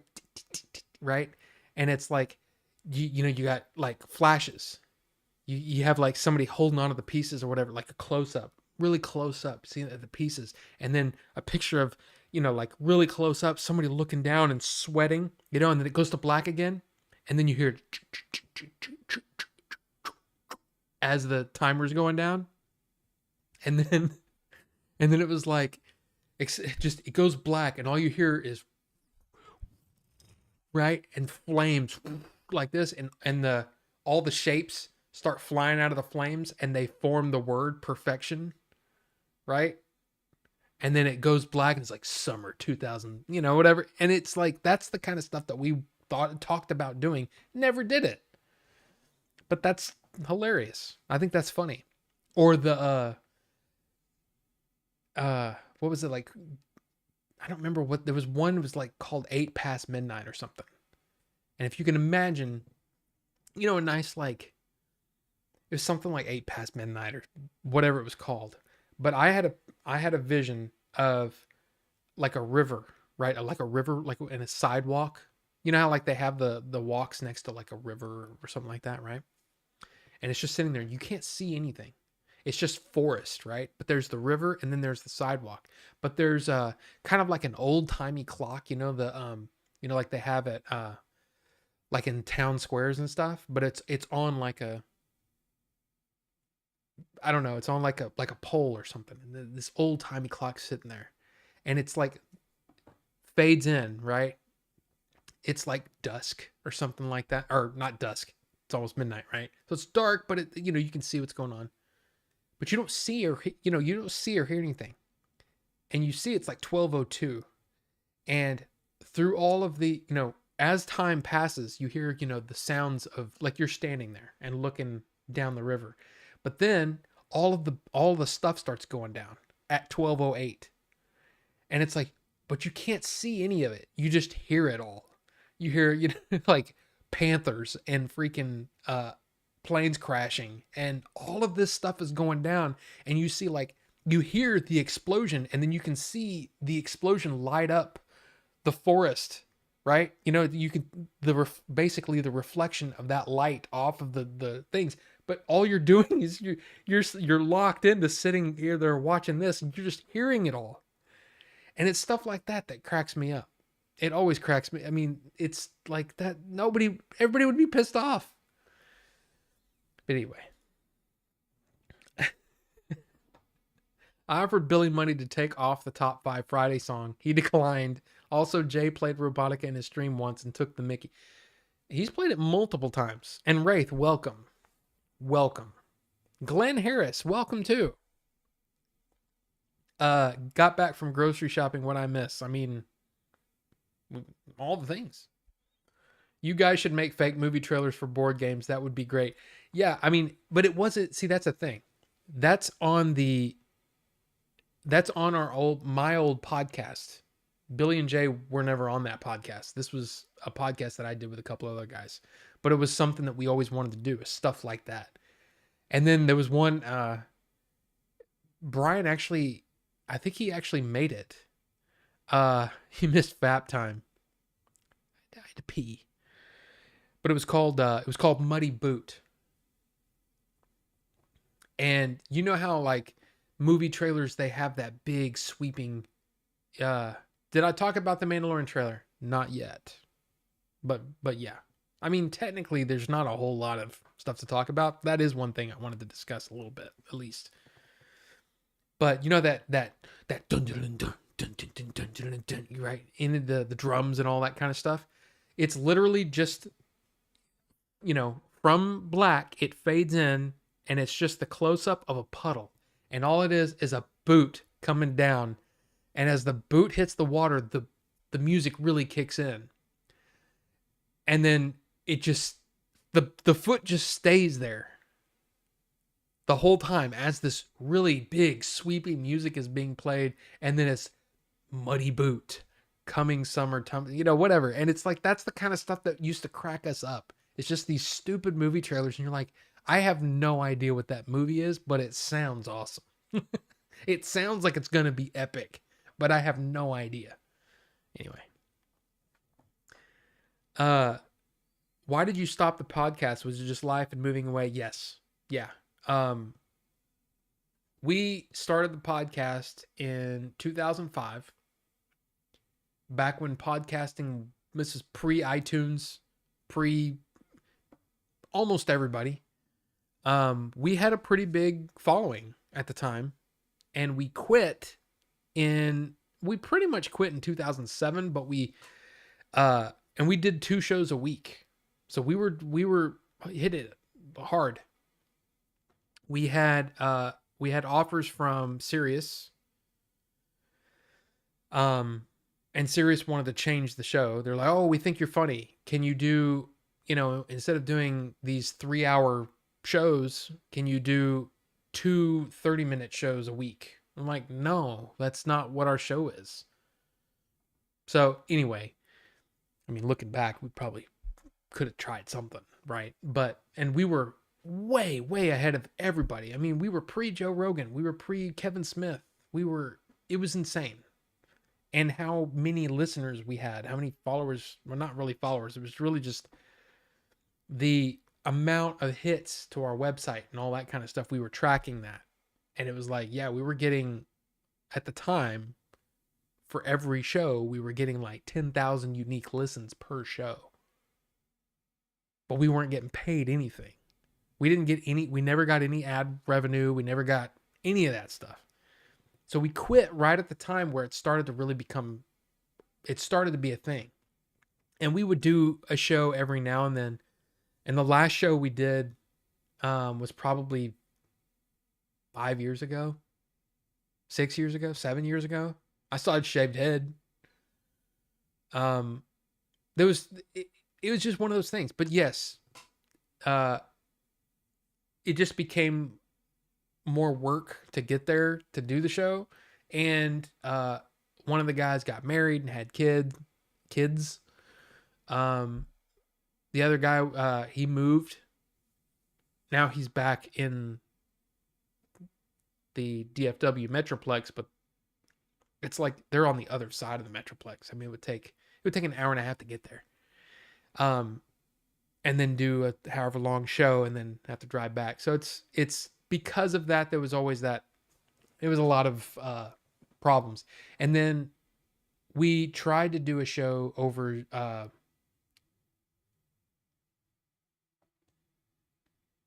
sorry, I'm just listening to whatever that is.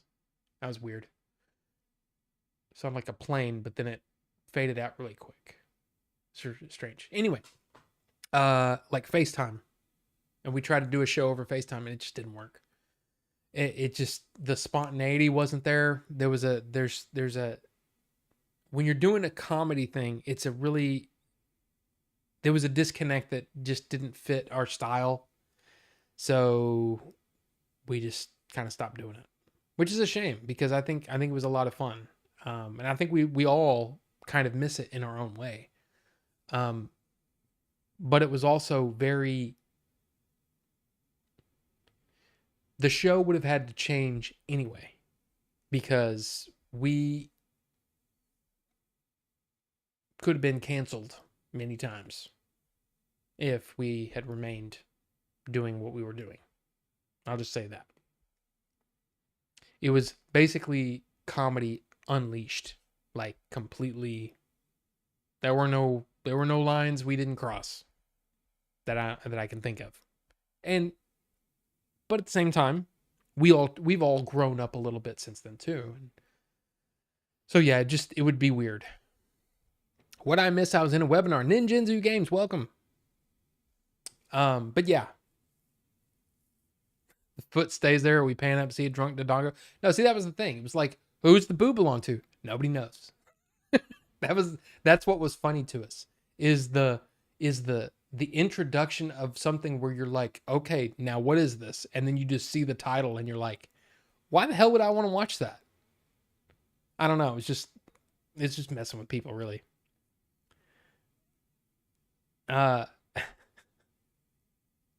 Habitual line stepping. That's what he missed. Christian, what's up? Maybe it's in the future. Good evening. Yeah, I don't know. The podcast was fun. Rob was a shock jock. I don't know about that. It was more of just it was literally the three of us sitting around a table and trying to make each other laugh using whatever we could think of. I mean, if it was just like I said, no line. There's no line. There was no, and the thing was too, is that Brian was the one that was running the whole thing. He was recording everything. He had the website and all that kind of stuff. So me and Jerry were kind of, in a way, sort of along for the ride. And I don't know if either one of us realized how big we were, like just how big it was. And it was a great experience, but I look back with fondness, but I'm also like, I'm glad that it's not on the web anymore. I mean, I'm sure there's probably some of it out there or whatever, but there are some things that I know I said that I'm embarrassed about because it's like, and there's just some lines you don't cross, and we crossed a lot of them. But that's also what made it fun because it felt like that's one of the things that people would say. I know you ask Bucho, you ask Cosma that's in here a lot. Both of those guys. Bonobo Juice is actually another one of those original, I guess the original fans from back then. If you ask them, they would say it's a lot like hanging out with your friends. And it was a 2.5 hour, 3 hour show. And there were some of them that wouldn't have any laughs at all. And some of them where we were laughing so hard, Brian would fall onto the floor and we'd be laughing at him. And I mean, it was so much fun. It was really fun, but it was also, God, 18 years ago now. Wow. God, that's hard to imagine. But yeah. Look, Rob, if they can make a movie about a killer rubber tire, you can make one about a dirty boot. Yeah, I mean, I just brought that up because it was one of those ideas where it was just like, it was just a dumb idea and it was something that made us laugh. And it'd be ridiculous if Das Boot, yeah, it would be ridiculous if somebody made a movie about that. And I'm sure you could probably write an entire story about that, but that wasn't the point. The point was just the marketing and how the marketing could be just so stupid and obtuse that no one would know what the hell you're talking about. And that's what cracked us up. Is like, you think anybody would be interested in seeing a movie like that if that's all they saw? Stuff like that. But anyway. My friend and I did the same with a Killer Mailman movie. Dude, we we actually did a song which I recently listened to, and it was like, man, that is dark. It is really dark. But it's set like it's set like a I almost it sounds like on almost like because that's one of the things that we did. It was all audio. We didn't do video podcasts back then, but it was all audio. So what Brian would do is he'd get these I guess they're like sound packs from iTunes and for podcasts. And it would be different jingles and things. Guarantee you've heard some of them because they've been on commercials and sometimes movies for years and years now. But anyway, we would play those and we would either tell a story or we would sing a song, make up a song, and we'd go between them, right? Between us. So I'd say a line, and then Jerry, then Brian, then me, then Jerry, then Brian, right? And it would just sometimes it would end up and we just kind of go at the end of it. And then sometimes we would be laughing so hard that we're crying and hurting. But this one in particular was like, it was so dark that it was like, that is like that is messed up. And it just kind of came off of the three of us building on a story. And it's fun. It was hilarious and fun. But it was also, that was also a time where there were no consequences for that kind of stuff. You know what I mean? So it was a different time completely. Like I said, I listen to some of it now and I'm like, geez. Wow. But yeah, we had a mailman one that was like, whoa. Critics say through rain, sleet, and snow, this movie rocks. Make the mailman overpowered so we can squash heads and don't tell the AFU. AFU. I don't know what that is. But I get what you're saying. Don't tell the audience his origins or why he kills. That is so weird that when I do the show, I don't know. That's a weird thing. Anyway. All right, what now? Let's see. What do we got? Really quick, any interest in arcane lore? I really enjoyed the show. So maybe? Is that what you're talking about? Are you talking about the wait, what's it based on? League of Legends? Yeah, that's some interesting stuff for sure. Couple of little updates. Jeremy Renner is now out of the hospital and at home following his accident. The mailman just appears and does his thing, collects heads, done. It was darker than that. Just say that. It was darker. There's an interesting video about the world. Well, send it down. Send it on. Just making it some coffee and enjoying the chat. Well, you do the thing, man. You do the thing. Because that's what it's all about. You don't have to always chat, man. You can just sit back and relax. Let the conversation happen. The one thing that I do want to do, and I'm serious about this, I want to try to figure out a time, and maybe I'll try to do some sort of poll or something in Discord. But a time when the people that have joined the Discord, that we can get together and do like a Zoom call. But in Discord, right? And we can all like have our cameras on and we can just chat about whatever and almost like do a show, but it's just for us. You know what I mean? Just for us to hang out and because I love that stuff. And I think that'd be great. So we just need to figure out a time where it would work for everybody, because I know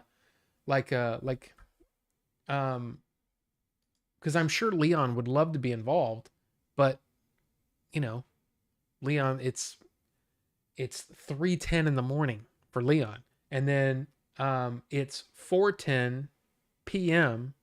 in New Zealand right now. It's 7:10 in Cupertino or in California. So I mean, just try to figure out a time when we can do it, where we can all, try to take part and have a good time and all that kind of stuff. I think that'd be really cool. So yeah, yeah. See, I think it would be really fun. Um, so we need to figure that out.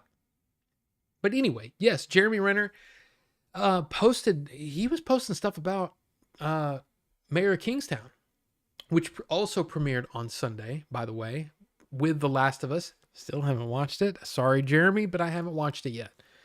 But I really, really, I'll just say this. I really enjoyed Mayor of Kingstown season 1. If you've enjoyed Taylor Sheridan's work, and I'm talking about movie-wise, you got Hell or High Water, you got Wind River, you got, didn't he write Sicario as well? And then show-wise, you've got Yellowstone, you've got the 1883, the 1923, Tulsa King. Tulsa King? Is that what it's called? I don't mind Late Night too. See, I think it would just be, I just want to try to do it when we can get as many people as possible, But Taylor Sheridan's awesome. And if you like his work, you probably will like Mayor of Kingstown. It's a really, really good show. And Jeremy's great in it. So, yeah, but he was posting about that, and he said that he was really excited that everybody got to watch it, and that he was able to be at home and enjoy the premiere. So he came home in the last few days, which is really, really good news. I mean, I thought, from all the things that we were hearing, I thought, man, he's going to be in the hospital for a while. But I mean, about 2 weeks in the hospital, apparently. Dude, I just hope he makes a full recovery, because I think Jeremy Renner is one of those actors. I really enjoy his work. I've enjoyed just about everything he's done. And even in the movies or shows or whatever that I'm kind of like, he's it's not a great show or whatever, but I've always liked him. Like, I'll tell you, a lot of people don't like the Hawkeye show. Not Hot Guy. Hawkeye. They don't like the Hawkeye show. And I loved it. I thought it was great. In fact, I want more of that same thing. Him and her working together. I loved it. And I want more of it. I don't know why people don't like it, but I really, really enjoyed that show. But anyway, there you go. Good luck, Jeremy Renner. I hope you continue to get better. And yeah, it's good news. It's good news to Hawkeye was my favorite MCU show. Yeah, I really, really enjoyed it. I don't understand why people don't like it. Maybe they thought it was too slow. Maybe thought it was too hokey. I thought it was really fun. Like a fun story. I just liked it. There were parts of the shit that I will say, there are parts of the story that didn't seem to fit, that felt shoehorned in, but I liked a lot of it. Now, we were talking earlier about the murder mystery type shows and movies that have just, like, there seems to be a ton of them now. Well, one of the most popular ones, Only Murders in the Building, is getting a season 3. No surprise there. I still haven't finished season 2, but news came out that Meryl Streep is going to be in season 3 of Only Murders in the Building. This is one of those things that just really interests me, because you've got big stars doing television, basically home programming. So yeah, we got Meryl Streep in Only Murders in the Building. I mean, cool.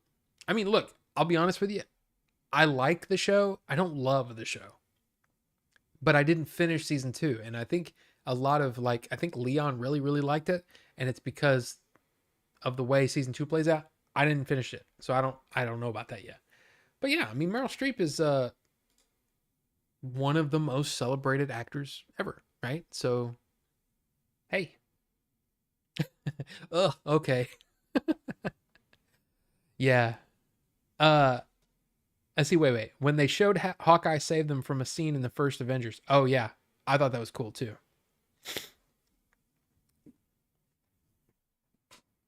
Okay, wait. Okay, Disney Plus, welcome to the Chippendales thrust at the TV and enjoy, but no, it's a crazy story and worth a watch.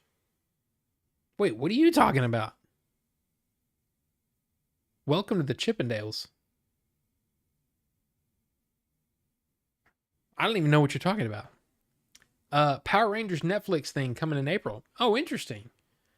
Never been to the Power Rangers. That came out again. I aged out of that one. You know, I was too old for that when it came out, so I never grasped onto it. Same with the Pokemon stuff. There's a lot of kids. I say kids. There's a lot of people that still love Pokemon stuff. You know, into their adult years. I was never one of those people because it was back. You know, at that time when it came out, I was already in high school, and you know, oh, everything is, you know, whatever, and I'm woo. But yeah, saying. I wonder why there isn't a Dune show on HBO Max, maybe a prequel or spinoff. That's supposed to happen. That is supposed to be in the works. I don't know if, let's see, Dune series. Dune: The Sisterhood. Set 10,000 years. Yeah, see, this is I mean, it's kind of old news here. Hold on, I'm trying to get this. Come on. I hate that, man. Why can't you just, your stupid ads get in the way of everything? I mean, seriously, does anybody need any ads for Avatar right now? Do we really? I don't think so. There you go. Dune: The Sisterhood. Start date and location confirmed for HBO Max and Legendary prequel series. Let's see. Filming will get underway next month. This was as of October 14th. Dune also shot in Jordan. Other locations. Casting is coming together. I mean, interesting. You know. Let's see. Okay. And yes, I did see that. Avatar. I didn't check it today. I checked it yesterday. It was right behind Spider-Man, right? Is it ahead of Spider-Man today? All time. Worldwide. Top lifetime. No, but just behind it. Just behind it. So it's 5 million away from beating Spider-Man No Way Home. Yeah. That's crazy. It really is crazy. You love the Pokemon? See, yeah, and Pokemon was something that just I was too old. I was too old. Do I collect any cards or figures? No, no. I used to collect like baseball cards and stuff when I was younger, like way younger, but and figures, the only time that I collect a figure is if it really just sticks out to me, you know, and it's got to be something that's got a good, like everything has got to be good, right?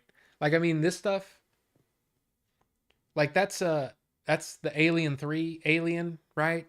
Billy gave that to me, and then Billy actually bought me this Alien, which is still in the box, the big chap from the first Alien. But there's that, and then I've got some. Can you see that? Yeah, you can see Zelda down here. So I've got Zelda here, and I've got Link up there, which you can't see. But I mean, that's really kind of all I don't.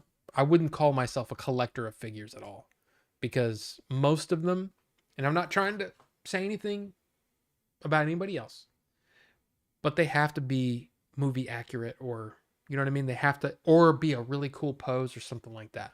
You know, like I showed off my my clone trooper, and it's tall and it's badass looking. You know, and I don't have. In fact, I don't own. Well, I mean, I guess my wife and I, we bought the Mandalorian Hot Toys. Hot Toys are the best, but they're so expensive, you know? $150, $200.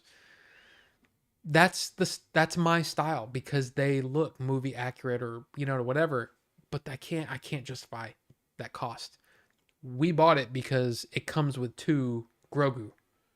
It comes with a Grogu in the pram thing, and then it comes with a Grogu in the by the way, yeah, just put that there. But it's Grogu standing up, and she's got Grogu in her office, and we've got Mando sitting. I've showed it off on stream before. Might have been back on Twitch, but I do have that. But that's, again, it's hard to be a, you know what I mean, like a huge collector of that stuff because it's expensive. But anyway, new Spawn animated is what we need from HBO. Ooh, I really enjoyed Spawn. I really enjoyed Spawn when it was on. Yes, I sure, do it. That was fun. I have my first 15 Spawn comics still. They're not worth anything anymore, or they were for a while, and then everything dropped. Like the bottom dropped out. I think it's because they printed so many. After Endgame, my interest in the MCU hasn't been the same. I love No Way Home, but with so many Disney Plus shows out now, it feels like it's a job to keep up with everything. Maybe I'm just getting old. No, you're getting to a point where it's saturated. We're getting saturated with that stuff. And even with Ant-Man, as much as I like the character of Ant-Man, as much as I like Paul Rudd, as much as I think that the movie looks good, I can't get super excited about it. There's been so much. I mean, what 30 something movies now? It's getting nuts. And then, like you said, all the Disney Plus shows. I didn't finish She-Hulk. Even though I really liked the first two episodes, 3 episodes. I'll say this. I really liked the first episode, and then it went down. And from what I heard, it kept going down. So I was like, okay, well, I'm not going to waste my time. But yes, I totally get what you're saying. And I think it's a lot of it is I'm more interested. I don't know. It's more. But it's quantity over quality, in my opinion. But who knows? Who knows? Maybe Ant-Man Quantumania will be the next thing to bring me back. I don't know. Welcome to the Chippendales is an 8-part show about the guy who created the Chippendales, and all I will say, arson, murder, and betrayal. Wow. Your ads get in the way because you don't have an ad blocker. That's true. That's true. But I also have a problem. See, here's the thing. It's only on my PC here, or my Mac, that I have that problem. I don't really have that problem on my iPad. So, and that's where I do probably 90% of my surfing. So I don't really do a whole lot of surfing, period, anymore. I used to. Not so much anymore. But yeah, I don't know. I don't worry about it. And I have a problem with ad blocking on YouTube because, that's how YouTubers make at least some of their money, And if everybody uses ad blockers, well then I get it. I totally get it because ads suck. Nobody likes ads. I don't like ads. But, it's part of the deal on YouTube. And knowing that, like, I can't believe that I've actually gotten paid because of some of the ad revenue from some of my videos. That's crazy to me. And it's because some of those videos had gotten a lot of views. But I think it's really cool. So I'm always one of those where I'm like, hey, I watch these YouTuber guys. I subscribe to them. I try to like and comment and on all that stuff. And I know I hate hearing that stuff too, but it helps. Every little bit helps. Yeah, very close to 2 billion. Yeah. Same on MCU, but I will be watching Ant-Man. Yeah, see, I really want to see it too. Yeah, the dog xenomorph. Yeah. Which is right there. And it's the same Nika. But he had that on his shelf apparently, and he said I'm reorganizing in here, and I don't really have a place for it. Do you want it? I'm like, it's Alien. Yeah, I want it. So yeah, I took it. But yeah, I got in Pokemon at 27. And I was born in 85. I was too old. I messed up. Hey, there's nothing wrong with it. It's just I never had that entry point into Pokemon. More of a media collector, absolutely. Um, well, I mean, but you can see a lot of my Blu-rays here, but it's one of the things that I'm probably going to be doing pretty soon. Is we're doing a little bit of a refresh. And so what I'm going to do is this you can't see. You can't see the record collection here. Actually, yeah. So you see that area there? And yes, that is kitty litter. Oh, camera's up there now. Hey. That is kitty litter, and that is because that is full of nasty old e-liquid. Kitty litter, that's how you dispose of it properly. Anyway, all these records and things, this record player doesn't work. I still gotta take it somewhere. It's gonna be expensive to get that fixed. But this is literally just taking up space here.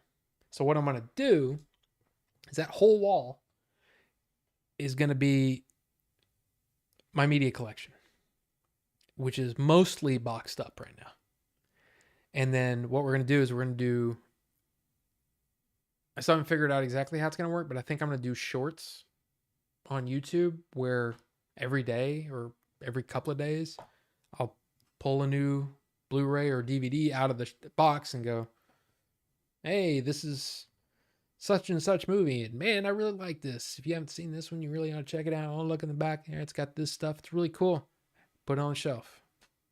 That'll be the thing.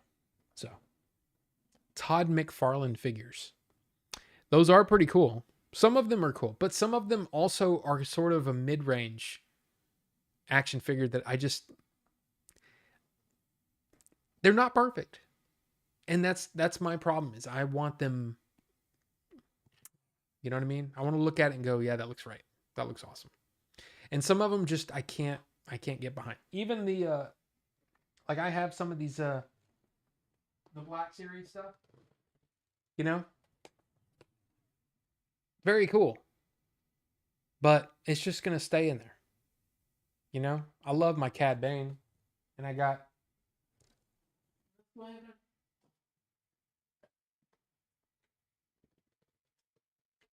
always do this. Oh, I have two Mandalorians. I have both versions of the Mandalorian, and that is Yoshi's signature, Yoshi Vu, who worked on season 1, episode 4 of The Mandalorian. He signed that, and there you go. So yeah, I mean, but it's very limited. It's got to either be something that I'm really like, ooh, I got to be tuned into it, or you know what I mean. Maybe it's the superhero fatigue I'm experiencing. Yeah. And wow, I'm so behind. Spawn animation is nuts. Yeah, it was good. And yeah, that Mandalorian season 3 trailer, oops. It's not the right one. Yeah, it was really, really good. And that poster is cool looking. YouTube Premium. That's what I have. And yeah, YouTube Premium, it gets rid of the ads on YouTube and the creators still get a little bit of scratch from it. So that's why I gave you that Star Wars book. I had no room for it, and it's better it goes to Star Wars fam. See, I appreciate that. Show off that Lego collection. Yeah, that would be difficult. Because it's all over the damn house. Where's I showed this off. I think maybe in the Discord. Oh, that's the Titanic we're building, Lego Titanic, and it is absolutely awesome. It is so good. It's one of my favorite builds I've done as a Lego builder because it's so impressive. Um, the way that everything goes together is really really cool, really cool. Uh, there's the Star Destroyer that I have, and then let's see what else do I have here. There's the Ultimate A Wing there, and then there's the Ultimate Millennium Falcon, and then here's the Moss Eisley set, which was doesn't really fit anywhere, but it is pretty cool. Um, and then yeah, this just shows that we still have three after the Titanic, which we're still building. We still have three big sets to put together. So we're ridiculous on the Lego, okay, in this house. And the only reason we don't have more is we don't have the room. And the thing is, talk about expensive. It's very expensive and just kind of ridiculous. But especially a lot of like three or four of those sets were bought during the pandemic. And it was something that uh that the wife and I could do together that we both enjoyed, and it became sort of like a date night thing.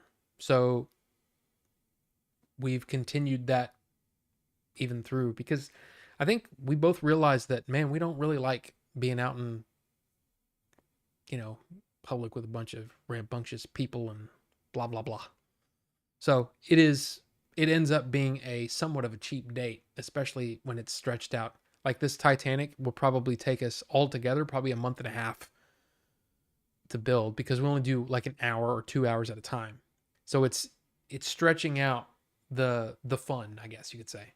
And it's going to be really really awesome. And I'm actually there's some cool things that I can show you. And I think I'm actually going to do a video about it because it's really freaking cool. So, there you go. Still need Mando.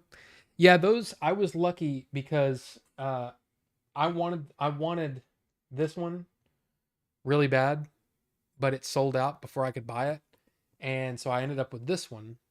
And then this one, Chief had it for sale at one of the conventions. And I was like, dude, I want that. And because I try to buy something from someone at every convention, right?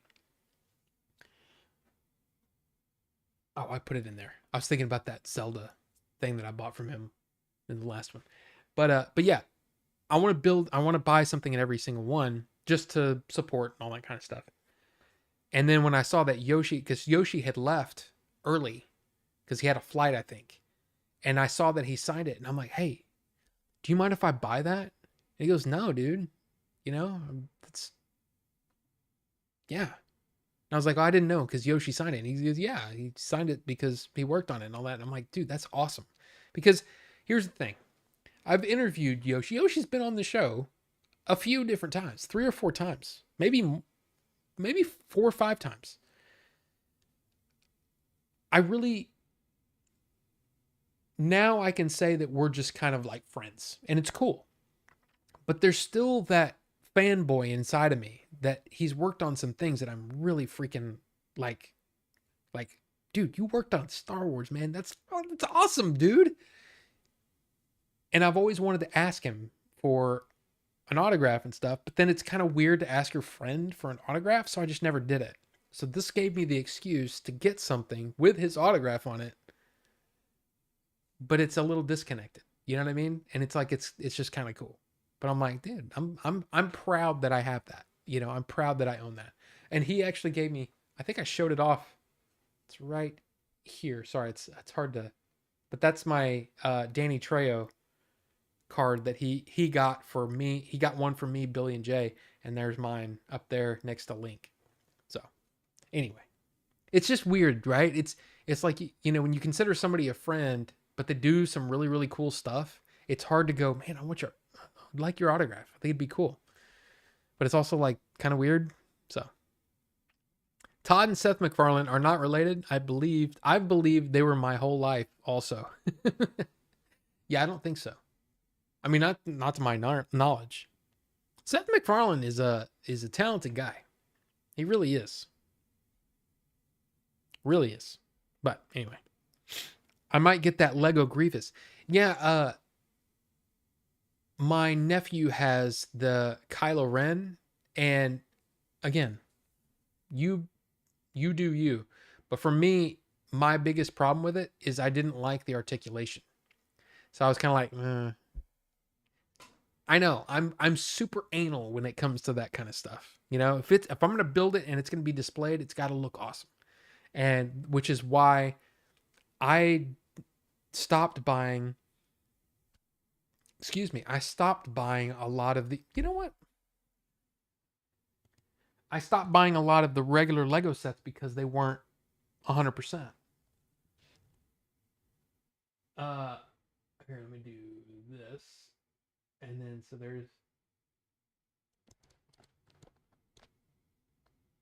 Okay, there you go. I was like, dude, I can just take a picture and show you. So up on top there, that is a plate from Vietnam that a friend of mine got me. Jerry got me. And then there's a Darth Vader Kotobukiya, I think is how you say it. Anyway, there's that, and then there's a gunship. Next to it is the which was one of the first Ultimate collection Lego collection Darth Vader's TIE Advanced. There's the Millennium Falcon from The Force Awakens. There's the Ultimate Slave 1. There is that is the Ultimate or Masterpiece Collection Skywarp. And then there's my Clone Trooper up there on top. So, yeah. Since you can't see it in the thing.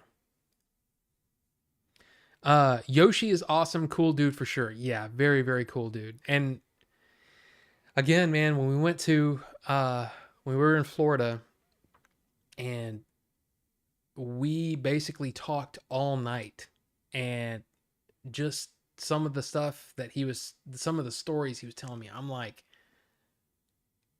wow, just amazing. Check out the toy chat. Oh, you just posted it. Wow. Holy crap. Yeah, see, that's exactly the kind of stuff that I would want, and it's exactly the kind of stuff that I have no room for, like, at all. I have no room for stuff like that. There's no way. What I almost bought was the when it first came out was the Tower of Orthanc, right? It's in there, I think.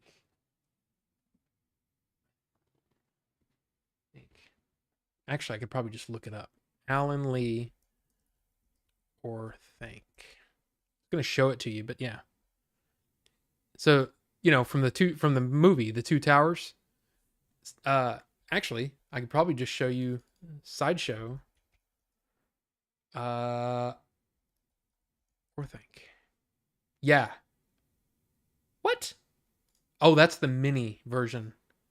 But yeah, I wanted the full size one. Oh, that was coming in August 2023. Get out of here. But yeah,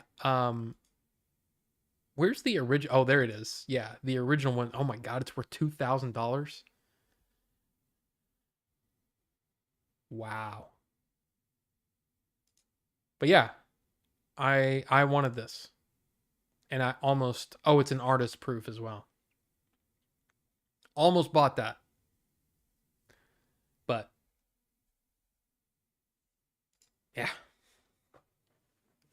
How tall is the full size one? Crap, I closed it. Reopen last clouds tab. Let's see. Does it say? This is brand new. Does it say on the box?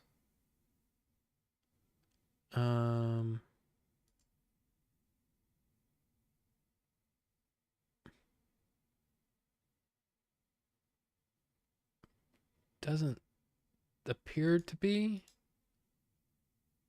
Okay, let me see. Uh,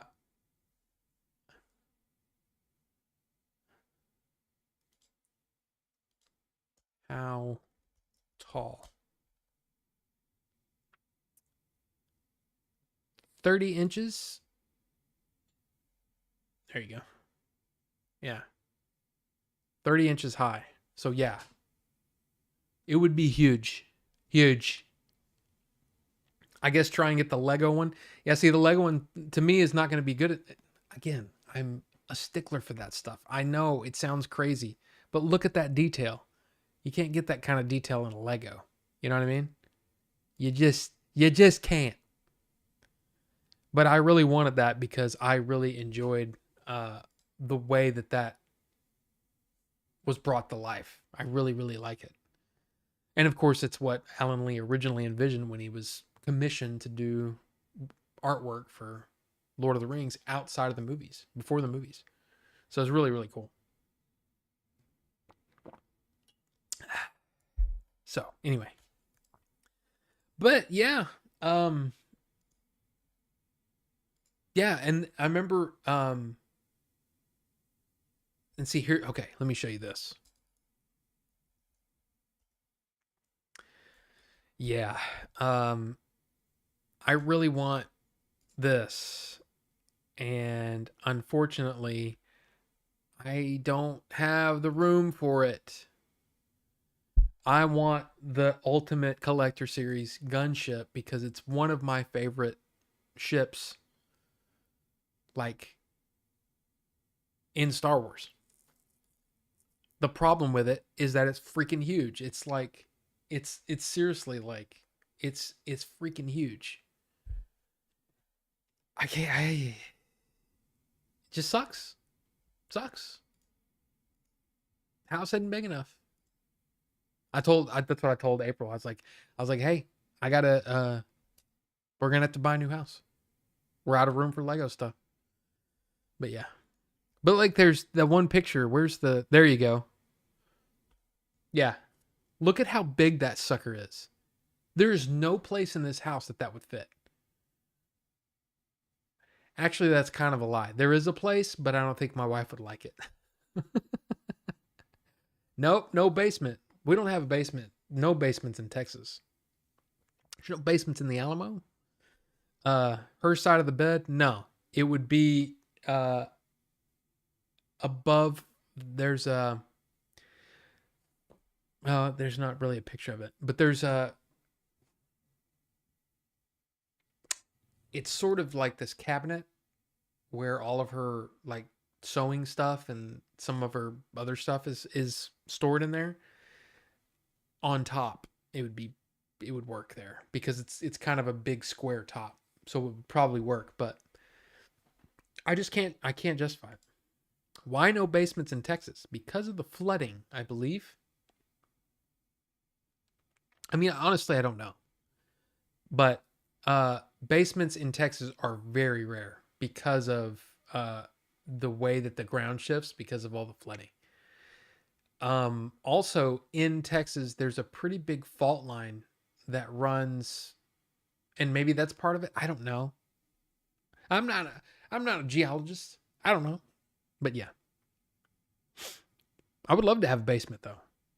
I mean, if if uh if freaking Game Day would get up off his ass and do a couple of videos, you would see his setup, and man, it is seriously, it is insane. His basement is beautiful. Uh, it's like having a whole nother house. It's literally the same floor plan as the top of the house, but underneath, and it's basically all his stuff. And it's just, it's it's awesome. Yeah, look at that. Look at how big that is. It's the wingspan. That's the problem. See that one, the one that I have up there is much smaller. You know, it's like this big. Not, you know, that's crazy big. So anyway, you can try to hang them with strong wire. Yeah, see, I don't think April would go for that. I had no idea. I have no idea, and I live here. Yeah, it's just not a thing. And I think mostly it's because of the flooding. Especially, man, we're very lucky where we live because we live on basically the crest of a hill. So it kind of goes. It's not like it's not like hey down there. It's not like anything like that. But it's just enough to where when we get really really heavy rains, it just rolls right off of our off our streets and down our backyards into our neighbors' backyards. Because when we first moved in, uh, one of the things they did is they said you have to turn on the water for so many days in a row. Run the sprinklers so that uh, the ground doesn't shift too much or crack or whatever. And so we were doing that, and they started complaining about us because we kept running our water. And of course, because it was so dry we moved in the end of May, because it was so dry, the rain or the water was just rolling off our backyard into their yard and was causing their backyards to flood. So, what about a separate shed for them? That's another thing. In order to get a shed put in, you have to have the homeowners association approve it. And I can't. Yeah. No. Now, see, what we might do is sometime in the future, if we end up moving to another house, yeah, then we'll start collecting them again. And my guess is that there would be some of them that we've built that we're like, yeah, those are really cool, but why don't we put them back in the box? 100% complete. We can put them back in the box and maybe sell them to finance. Because really, the weird thing about the Lego for me is I really enjoy building them. And I love the big ones because you get to see how they go together. And that is fascinating to me. I've always loved putting together Lego to see, oh, that's what that is. Oh, wow. This moving thing, it works because of this thing. That's really, really cool. I just love the sort of the architecture of the way that these things are built. Once they're done,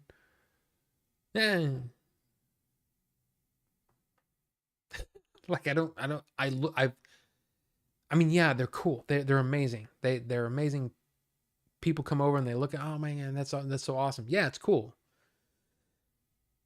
But I just want to build them. I almost wish that somebody would buy them, the big ones. They'd bring them to me to build, and then they come over and take them. Yeah, that'd be great. I would just build Lego. I love it.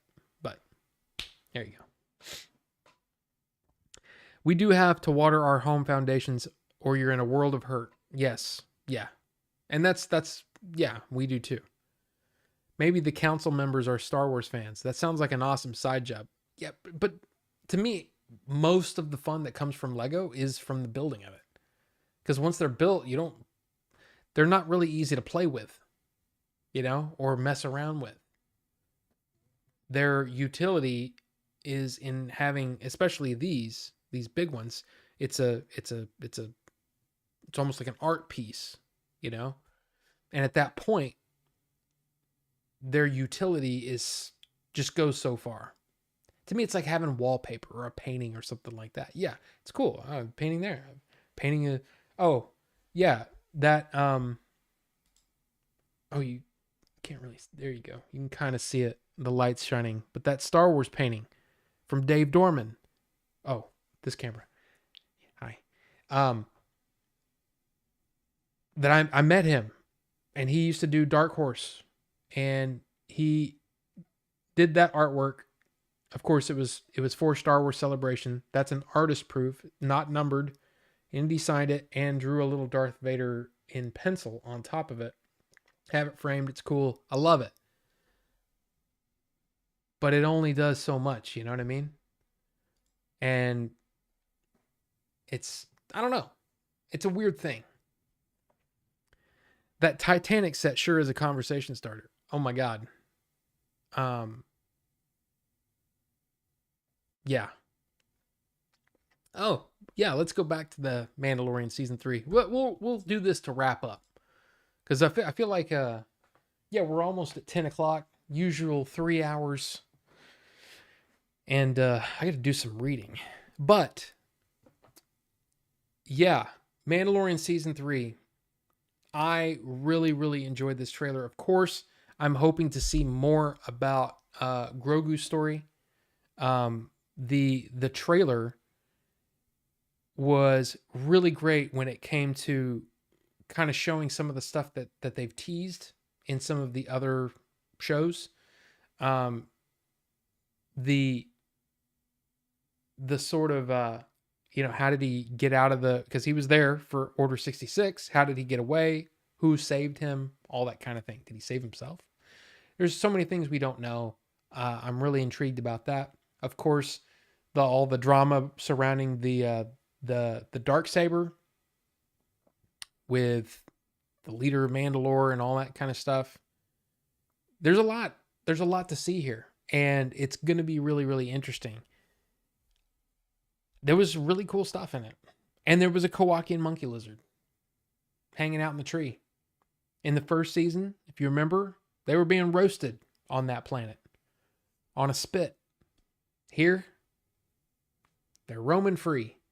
So there's a lot that we can kind of get from the trailer, but I don't know. I watch trailers now and I'm just going, yeah, that looks cool. And then I stop thinking about it. Because my whole thing is I don't want to be I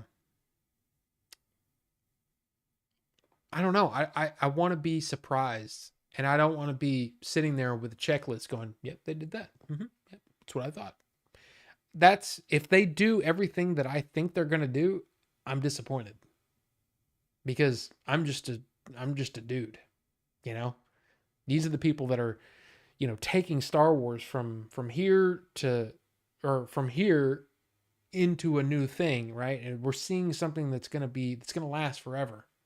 It should be way beyond what I have thought in 4 seconds. You know what I'm saying? So I don't like to look too far ahead about what we're going to see. That being said, there are some things where I'm like, okay, we got to see more about this Mandalorian stuff, right? The actual Mandalore, the planet Mandalore, how the other Mandalorian or the other people in Mandalorian armor, are they the same sort of, this is the way, keep your helmet on, all that kind of stuff? What are we going to see? What else can they do in terms of story? I still think that there's a lot of surprise that can be. See, that's the thing. It's really not in, and go back to Roger Ebert, right? It's not in what story is being told, it's how it's being told. And I think there's still some surprises that I mean, the one thing that I will say that's very impressive to me about this trailer we've got is that it doesn't look like it was shot on the volume. And that's, I mean, both Book of Boba Fett and Obi-Wan really disappointed me personally because I could see the limitations of the volume in the way things played out. You know what I mean? It just felt constrained. It felt like it was a stage play instead of it being a world that's, lived in and all that kind of stuff. That's what I'm looking forward to from watching this. And honestly, Mandalorian, if you think about that first episode of season 2 with the crate dragon, dude, that was awesome. Or crate dragon, however you say it. That was awesome. Awesome stuff. So yeah, I'm looking forward to seeing what they can do. And of course, there's some other things in there. It seems like you've got every faction being represented here. You've got the Mandalorians, you've got the remnants of the Empire, you've got the some parts of the rebellion there because you got the one X-wing pilot guy that was in Kim's Convenience. I don't know the actor's name, but he was, in previous episodes. There's a lot that's I'm excited. I'm excited for it. I'm just not expecting the world from it. There's I'll say this. So The Mandalorian is much more in tune with your idea of, or most people's idea of what Star Wars is. You know, you've got the humor, you've got the cute, you've got the, the you know, I mean, it's got a little bit of everything.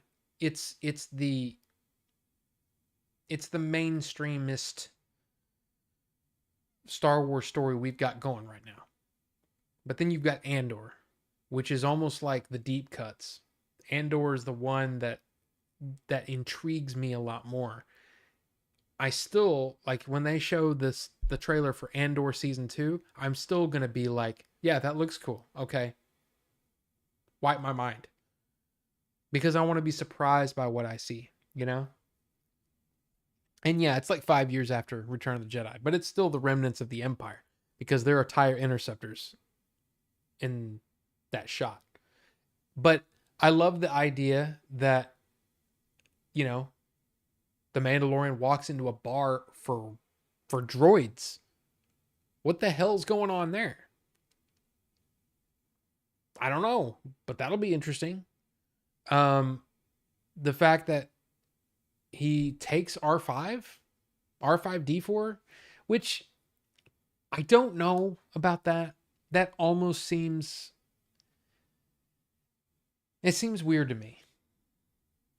It seems weird to me that R5 is still a thing. I thought R5 was like destroyed in A New Hope. And suddenly, oh, he's going to go on adventures. And I'm like, I mean, okay, I guess. I don't know. It's a weird thing. But that's because I'm also like,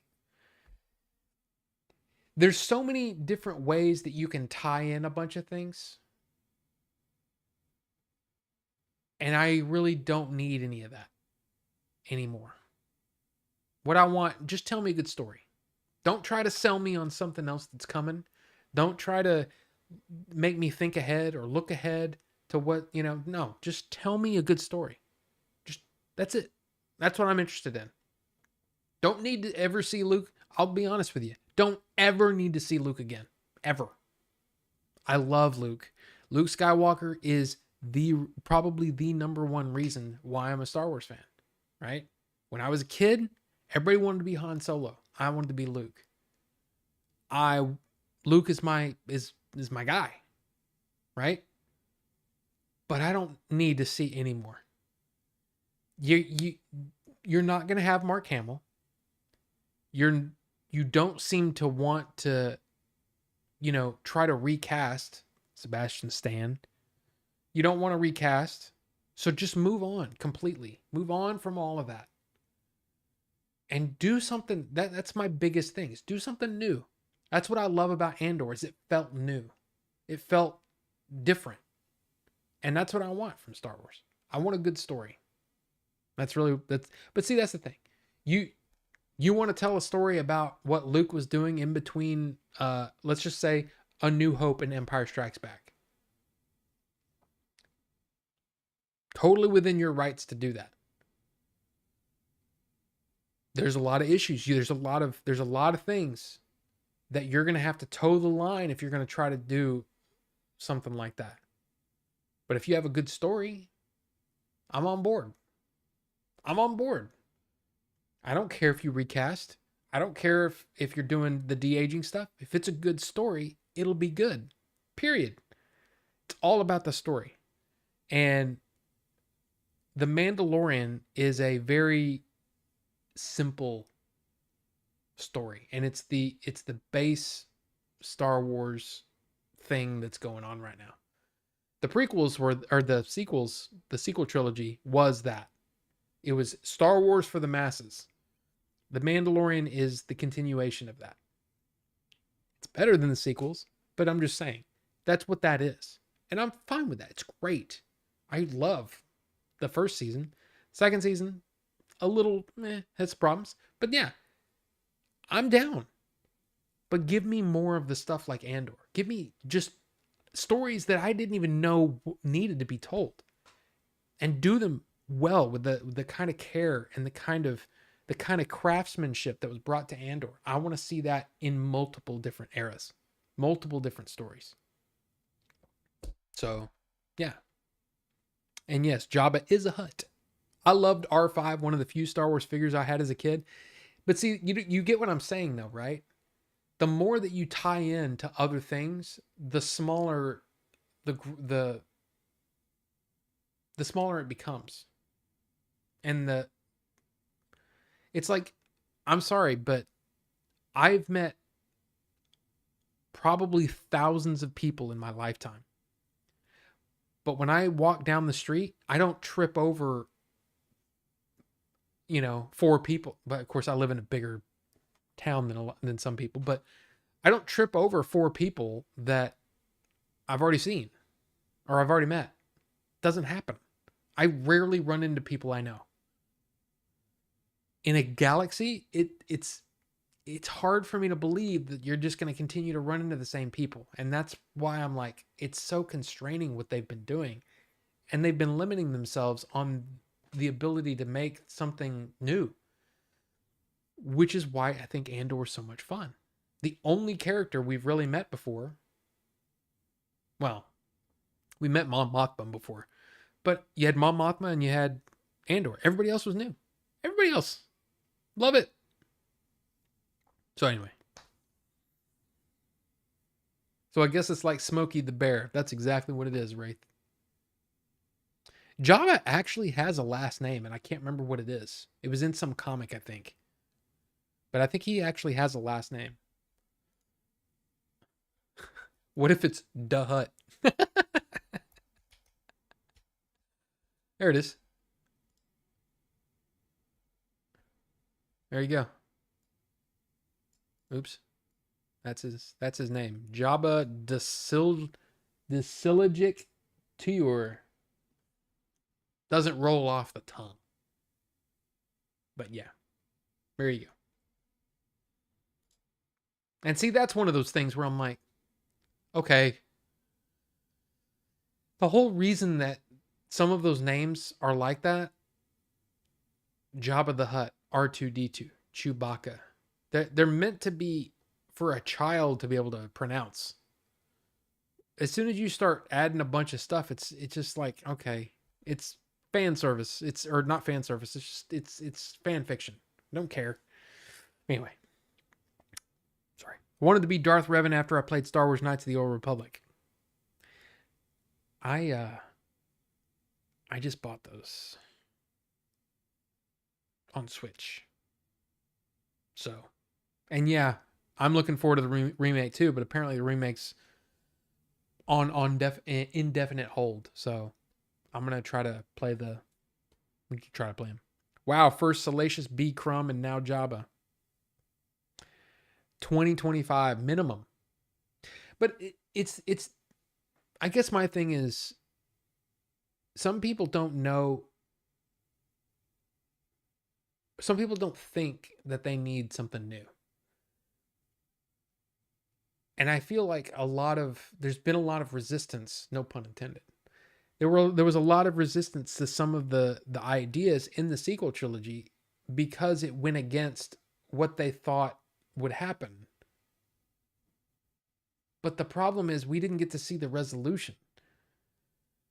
We got to see Lucasfilm backtrack everything that they did to try to salvage something that didn't need to be salvaged. I don't understand why they listened to the fans, to be honest. It's one of those things that to this day I'm still baffled by it. I'm like, this movie made over $1 billion. I'm talking about The Last Jedi. Whether you like that movie or not, they should have kept the story at least going. Oh, they just, I don't understand it. I don't understand it. The movie made over $1 billion, and yet you walked a bunch of stuff back. But anyway.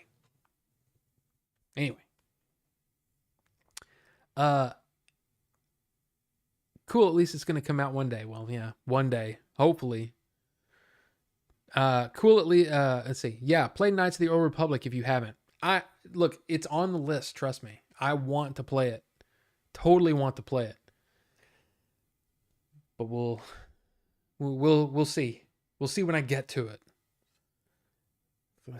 The the watch list and the playlist and the reading lists are huge. So we'll see. Am I going to play? Am I going to stream Jedi Survivor or at least review it? I don't know if I'll stream it. I might review it, but I might not stream it. Now, Tears of the Kingdom. See, that's the thing. You look at that and you go, dude, you're a Star Wars nut, right? You should totally stream Jedi Survivor. I'm interested in streaming Tears of the Kingdom. Jedi Survivor is like, it'll be fun. It'll be cool. Let's get through the story and see what happens. I'm not that interested in the gameplay. I know. It's all about the story to me. As long as the story's good. You know what I mean? So for me, that's one of those things I'd like to just experience. I don't know. We'll see. We'll see what happens when we get there. Hope, I didn't see you there. It's been a hot minute since we chatted. I hope you're doing well, man. Proud of all you've been doing and rooting you on from afar. Hope, thank you so much. I really appreciate that. And again, congratulations on your stuff too, because I've seen you being retweeted and all that kind of stuff. I mean, you've had some success as well. So proud of you as well. It's good to see you. It's been a while. And of course, when Bad Batch, when I was watching Bad Batch, I was like, I wonder if we'll try to get Bucho and hook up with you guys again. That was so much fun. But anyway, thank you for being here, and thank you for it's been a crazy year. It's been a crazy year for sure. All right, I have to go. Thank you for streaming, Rob. Later's chat. Oscar, good to see you, man. Good to see you. Yeah, you'll play the remake? We should totally try and get you and Bucho on. I miss talking with you guys. It's so much fun because each of us, the four of us, have such a distinct viewpoint. It makes for some really interesting conversation. So I think it would be a lot of fun. Hope, for sure. Star Wars Hunters looks interesting. It'll be similar to Overwatch. Yeah, that one, my biggest problem with that is I'm not crazy about the art style. And again, that kind of game, there's no story. I know everybody hates it well, maybe not. I'm just one of those people that the story drives the game. And if the story doesn't grab me, and it's the same with Jedi Survivor or Jedi Fallen Order. If that game hadn't grabbed me right away, I wouldn't have played it. But I played through it twice, once on stream because I really enjoyed the story. But we just started our Kenobi coverage, and then we're doing Andor, and then we'll hit up Bad Batch. Okay. Sounds good. By the way, this still works, I believe. If anybody's interested, I think, Nightbot, are you still working? There we go. And then, J Guys and Jedi is a great show that Bucho and I have both been on. I think that still works, right? Yeah. These links still work, right? Hope has been a supporter of mine for, years now. But we've been on, Hope's been on my show. And Bucho and I, you know Bucho. Everybody knows this guy. But Bucho and I went on their show, and we did some episodes over there with Hope and Chris. So yeah, awesome stuff. I actually just started a new Star Wars project. Really? What is this? Can you talk about it? Or is it all hush hush? Sounds interesting. But going back to what I was saying, yeah, we'll see. We'll see about Jedi Survivor. That was a fun session of Beat Saber. Ricky, were you weren't even watching? Just kidding. Well, Hope, we need to chat. Need to chat and find out what you're talking about. But look, guys, it's after 10. It's time. It's time to call it a night. I'm whew, I'm need some more water. Oh wow. It's called For Light and Dice. It's tabletop RPG real play podcast. We're all rolling dice, having adventures, and I'm proud because the entire cast is queer people. We're having fun. That sounds great. That sounds great. When would you like to start that Discord chat? Well, not now. Not now. But that's great, Hope. That's great. Great to hear that. But yeah, just stream another 4 hours. No, I don't think so. It's time. You know, you can feel it. You know, when you're talking for almost 3 straight hours, yeah, it starts to, yeah, you need to take a break. You know, like hours where I just sit and I read and I don't have to say anything for a while. But thank you guys. Thank you guys so much for being here. Thank you guys for hanging out. Of course, the ongoing support has been amazing. We're almost to 2,600 subscribers, which is still kind of blowing my mind every time we reach another like level. It's like, what? So thank you guys for all the support, you know, all the things, the likes, the comments, all that stuff. And thank you for being here in chat. It means a lot to me. And it's a lot of fun to chat with you guys. This was a fun stream, even though we didn't technically have a lot of news. We just chatted. It was a lot of fun. So thank you. Thank you guys. I hope you have a great rest of your week. We'll have a review of a first-time fan editor on Thursday, I believe. Should be Thursday.